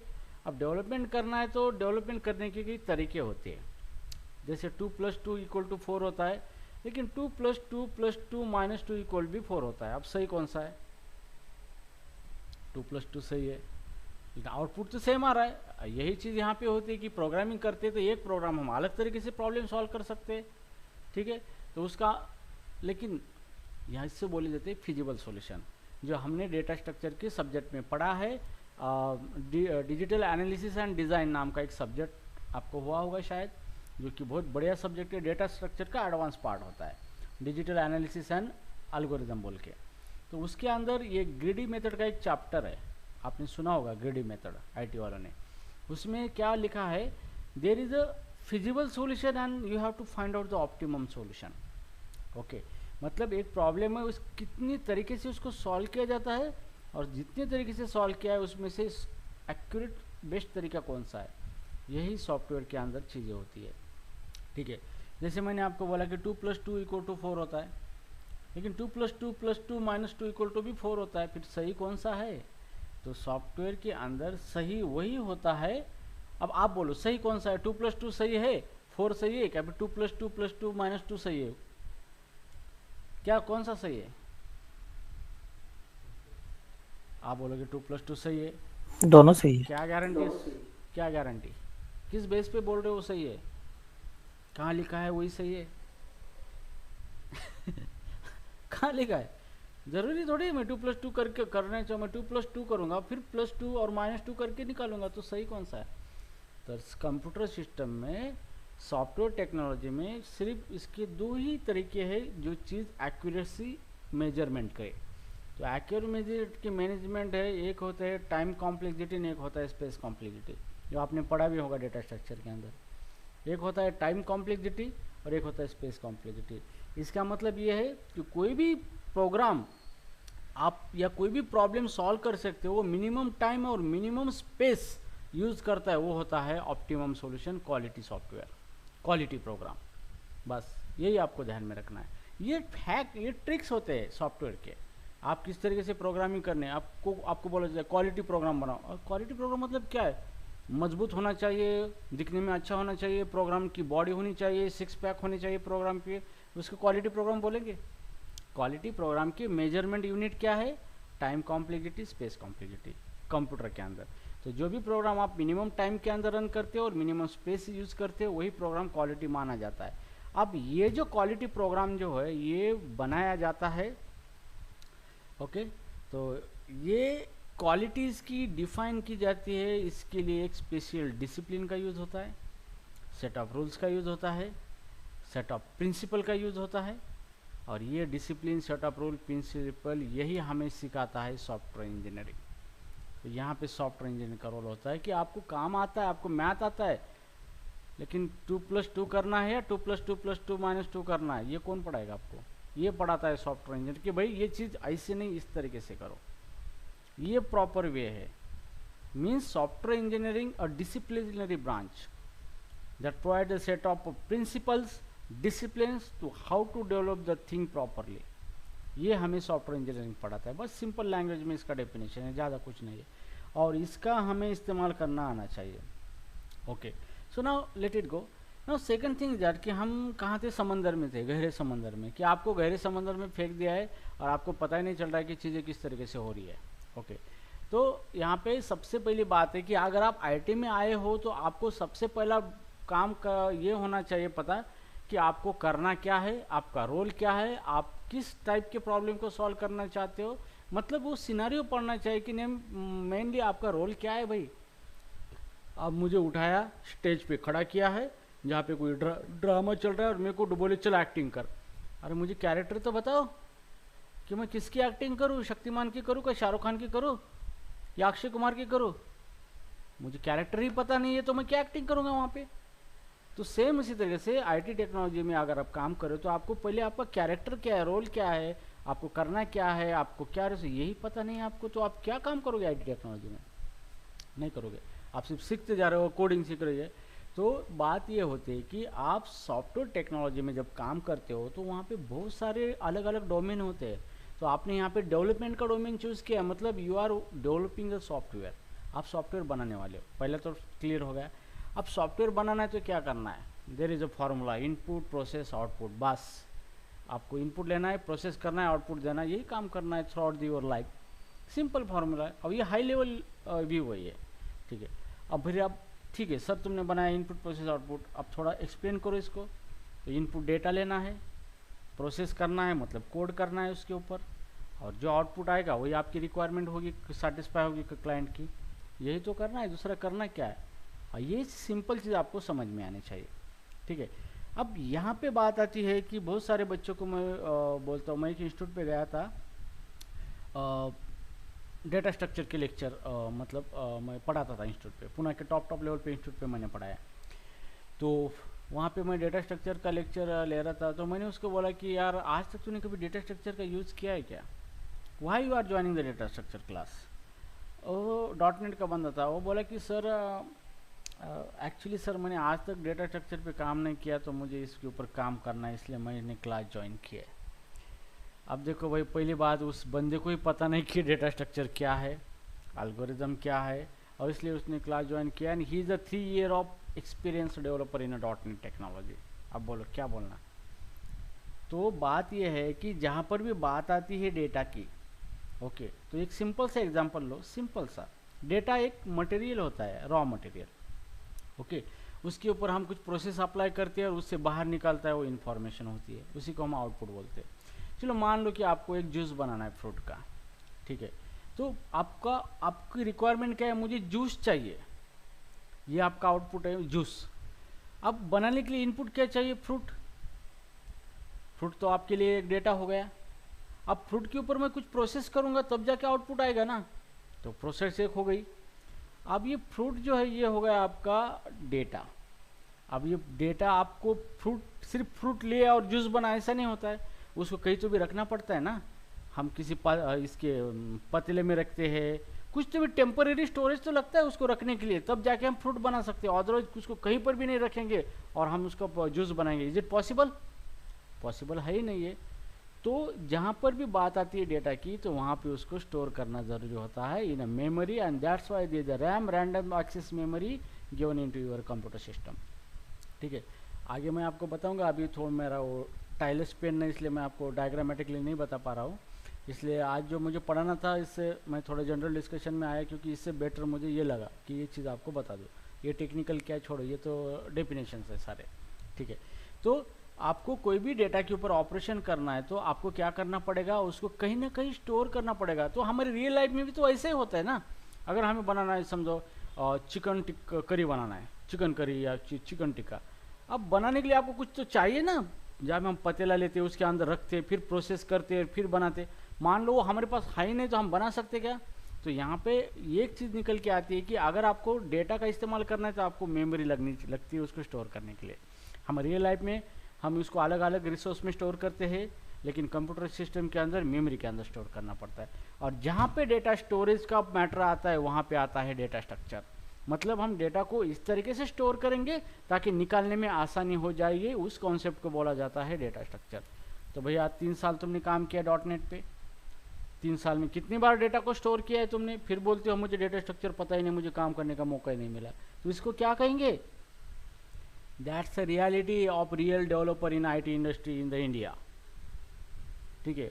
ऐसा नहीं कि मैं सबसे होशियार हूँ, हम बोलते ना वासरात लंगड़े का शानी, वैसा भी हो सकता है concept. But still whatever we have the knowledge, that's our responsibility due to express with the other, share और express with the other people as well, ठीक है।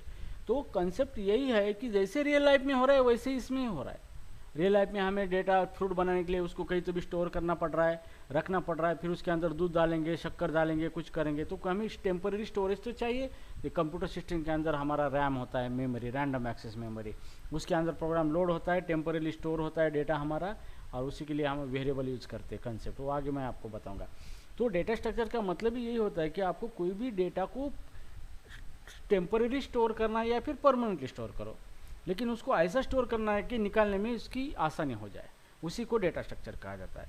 जैसे हम मेडिकल शॉप में जाते हैं तो मेडिकल शॉप में जो भी टैबलेट्स होती है वो डेटा होता है, और उसको रखा कैसे जाता है? रैक में, रैक को नंबर दिया जाता है। ये क्या? इट इज़ अ स्ट्रक्चर, एक स्ट्रक्चर बनाया है, उसके अंदर डेटा को रखा है ताकि हमें कोई भी टैबलेट चाहिए तो ये उस रैक नंबर पे जाके उस टैबलेट को निकाल सकते हैं। मान लो अगर मेडिकल शॉप वाले ने एक ही बोरी के अंदर सारी मेडिसिन रखी और ऐसा रख दिया, और आप गए मुझे मेडिसिन दो, तो वो निकालते बैठ रहे कहाँ है कहाँ है, तो ये अनस्ट्रक्चर्ड डेटा बोला जाता है, ठीक है। तो डेटा स्ट्रक्चर का मीनिंग ही यही होता है कि जहाँ पर भी आपको डेटा यूज होता है तो आपको डेटा के ऊपर ऑपरेशन करने तो उसको कहीं ना कहीं स्टोर करना पड़ता है। स्टोर करने के लिए आप उसको एक स्पेसिफिक स्ट्रक्चर में स्टोर करते हो, इसी कॉन्सेप्ट को बोला जाता है डेटा स्ट्रक्चर, ठीक है। तो कंप्यूटर सिस्टम के अंदर स्पेस और टाइम कॉम्प्लेक्सिटी जो होता है यही डिफाइन करता है कि कौन सा प्रोग्राम क्वालिटी का है, कौन सा सॉफ्टवेयर क्वालिटी का है। इसके लिए 2 ही क्राइटेरिया होते हैं, एक होता है टाइम कॉम्प्लेक्सिटी, एक होता है स्पेस कॉम्प्लेक्सिटी। तो टाइम कॉम्प्लेक्सिटी मतलब डेटा मिनिमम टाइम में रन होना चाहिए, और स्पेस कॉम्प्लेक्सिटी मतलब मिनिमम स्पेस में। तो जहाँ पर भी बात आती है डेटा स्ट्रक्चर की वहाँ पे ऑलवेज आता है स्पेस कॉम्प्लेक्सिटी, ये फॉर्मूला है इसका, ओके।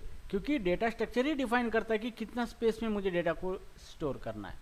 ये तो सिंपल बात है।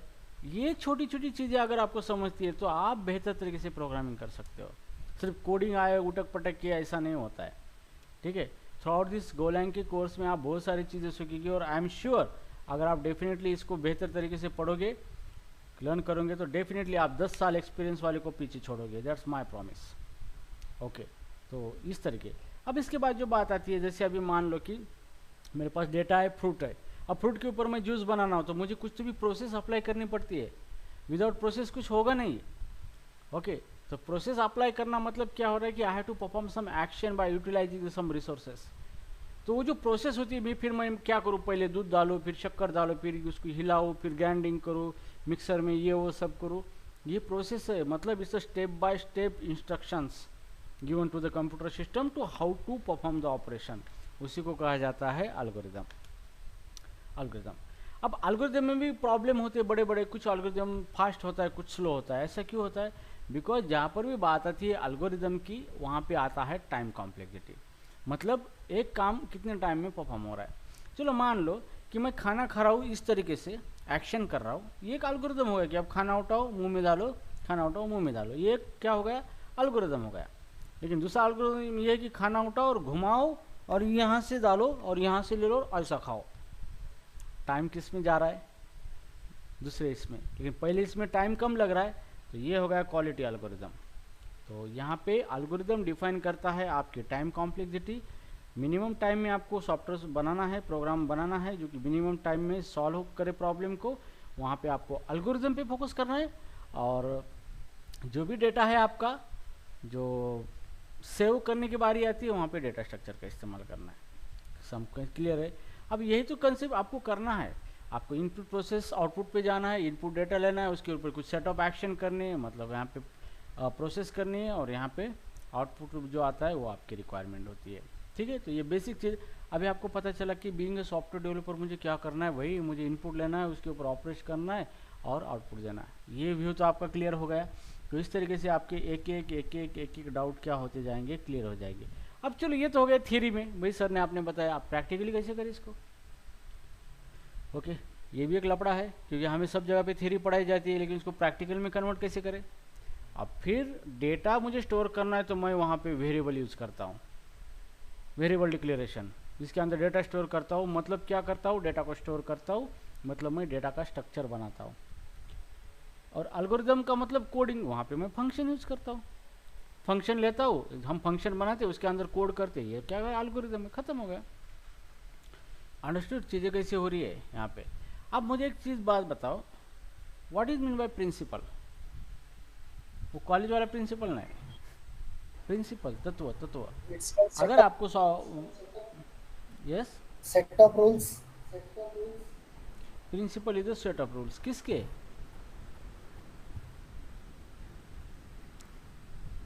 किसके रूल्स। अगर आपको एक सॉफ्टवेयर आपने बनाया, can you tell me the principle of the WhatsApp.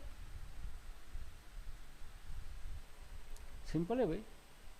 अब आपने सॉफ्टवेयर सिस्टम बनाया, उसके प्रिंसिपल भी बता सकते हो ना कि यार what is the principle of the mobile. चलो आपकी प्रिंसिपल बोलो, what is the principle of a संकल्प। संकल्प नाम ही एक प्रिंसिपल है ना। यस,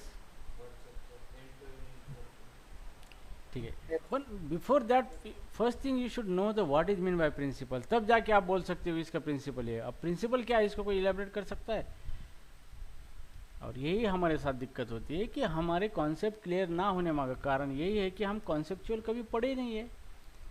जो रियल लाइफ में कॉन्सेप्ट है वही प्रोग्रामिंग में है। इसके अंदर उप्स कॉन्सेप्ट है, ऑब्जेक्ट ओरिएंटेड, जो कि पूरे हमारे लाइफ पे चलता है सारे। हम पूरे प्रॉब्लम ऑब्जेक्ट ओरिएंटेड वे से सॉल्व करते हैं, जो कि हमारा ह्यूमन नेचर ही ऑब्जेक्ट ओरिएंटेड है, हमारा नेचर ही ऑब्जेक्ट ओरिएंटेड है। सब कुछ हमारे रियल लाइफ में सारी चीज़ in the form of the object है। और वही चीज़ उसी को कंप्यूटर में उसी तरीके से प्रॉब्लम सॉल्व करने का मैकेनिज्म प्रोवाइड किया है, उसी को हम उप्स बोलते हैं। और उप्स ऑब्जेक्ट ओरिएंटेड प्रोग्रामिंग सिस्टम, और उसको सपोर्ट करने वाले लैंग्वेज जैसे जावा भी, इसी को उप्स प्रोग्रामिंग लैंग्वेज कहा जाता है। सेम कंसेप्ट है यहाँ पे। तो प्रिंसिपल का मीनिंग क्या होता है कि देखो, न्यूटन ने क्या कहा था, इस दुनिया में कोई भी चीज़ एक जगह से दूसरी जगह तब तक नहीं जा सकती जब तक उसके ऊपर कोई एक्सटर्नल फोर्स अप्लाई नहीं होता। मतलब क्या है एक्सटर्नल फोर्स, मतलब क्या है, समथिंग एक्शन। और कंप्यूटर के अंदर यही होता है, data and operation on data, data and action on data, खत्म। इसके आगे कुछ है नहीं है।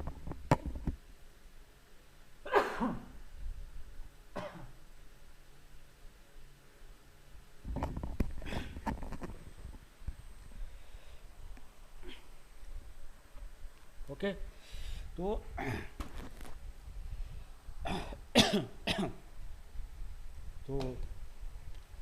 कंप्यूटर सिस्टम में वही होता है कि डेटा और उसके ऊपर एक्शन। जिसको ये समझ में आया उसको बहुत कुछ समझ में आया, ठीक है। तो जो भी एक्शन करते हैं हम लाइफ में क्या करते हैं, कोई भी बंदा होता है उसकी दो ही चीज़ें होती है। ओके, ये तो उसके कुछ एट्रीब्यूट होते हैं डेटा और या फिर वो क्या एक्शन परफॉर्म करता है, उसी को हम ऑब्जेक्ट कहते हैं। और इंटरव्यू में पूछा जाए व्हाट इज मीन ऑब्जेक्ट, सब बोलते हैं object is the real time entity, real time entity, सब बोल रियल टाइम। अरे भाई कैसी क्या real time. So object is anything which has some data and it can perform some action. Okay, that is called as object, खत्म। Okay, तो बात सिर्फ यही होती है कि लाइफ में, ये हमारे रियल लाइफ में भी वही होता है। जैसे मान लो संकल्प है, संकल्प क्या है? संकल्प को कोई डिफाइन कर ही नहीं सकता। संकल्प कौन है?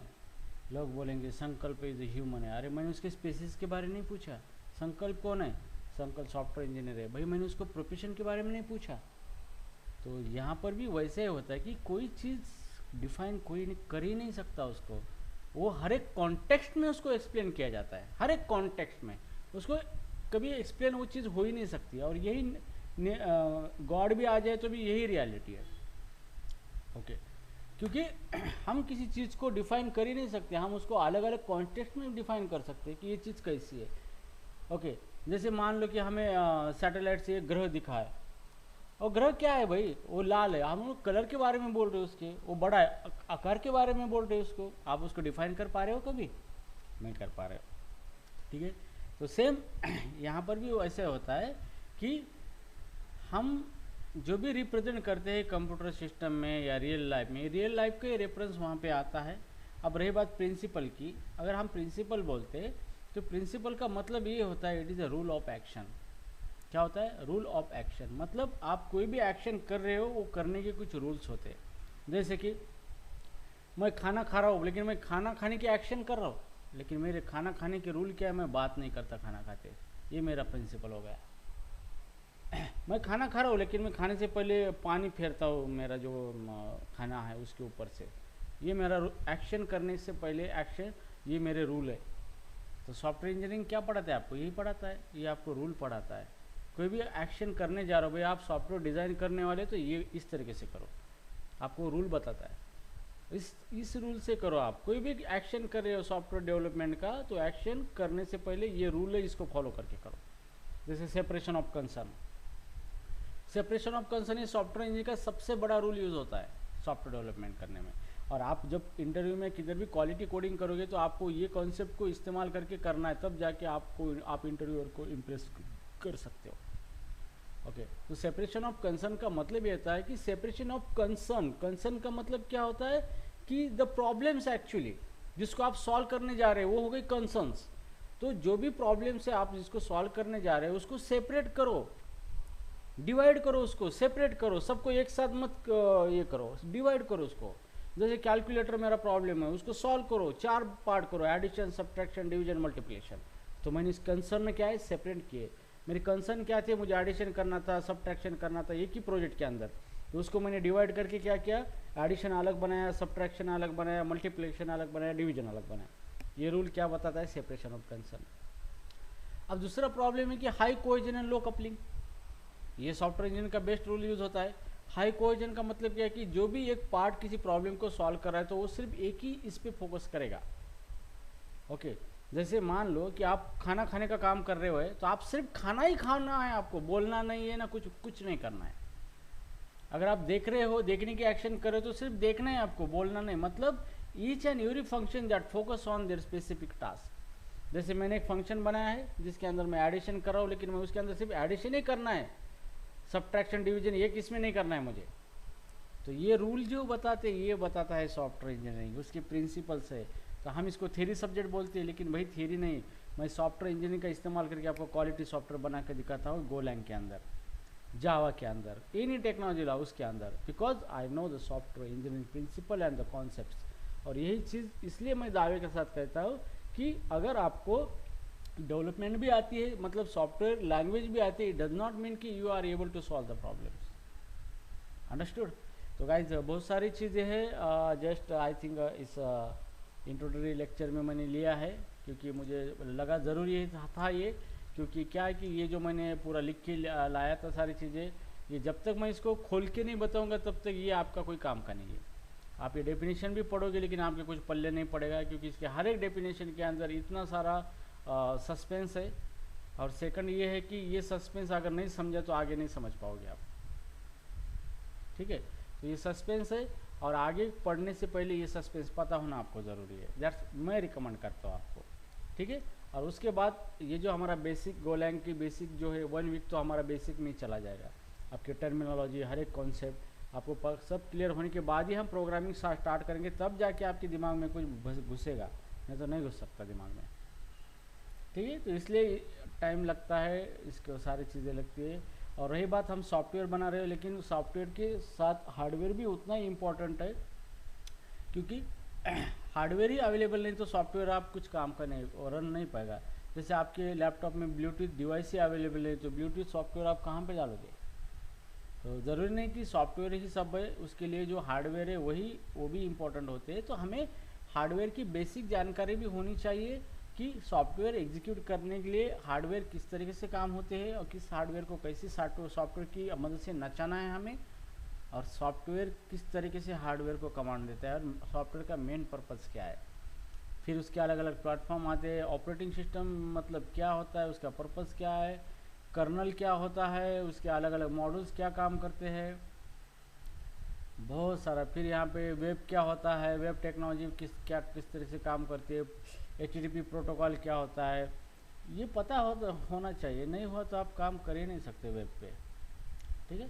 So these are the all things actually throughout this our basic module. I want to cover that things. If you don't want to learn the basic thing, no worry, I will directly start the Golang. No problem. Okay. So that's depend on you. Okay. So guys, I think it's time up, and now it's a session of the query and answer.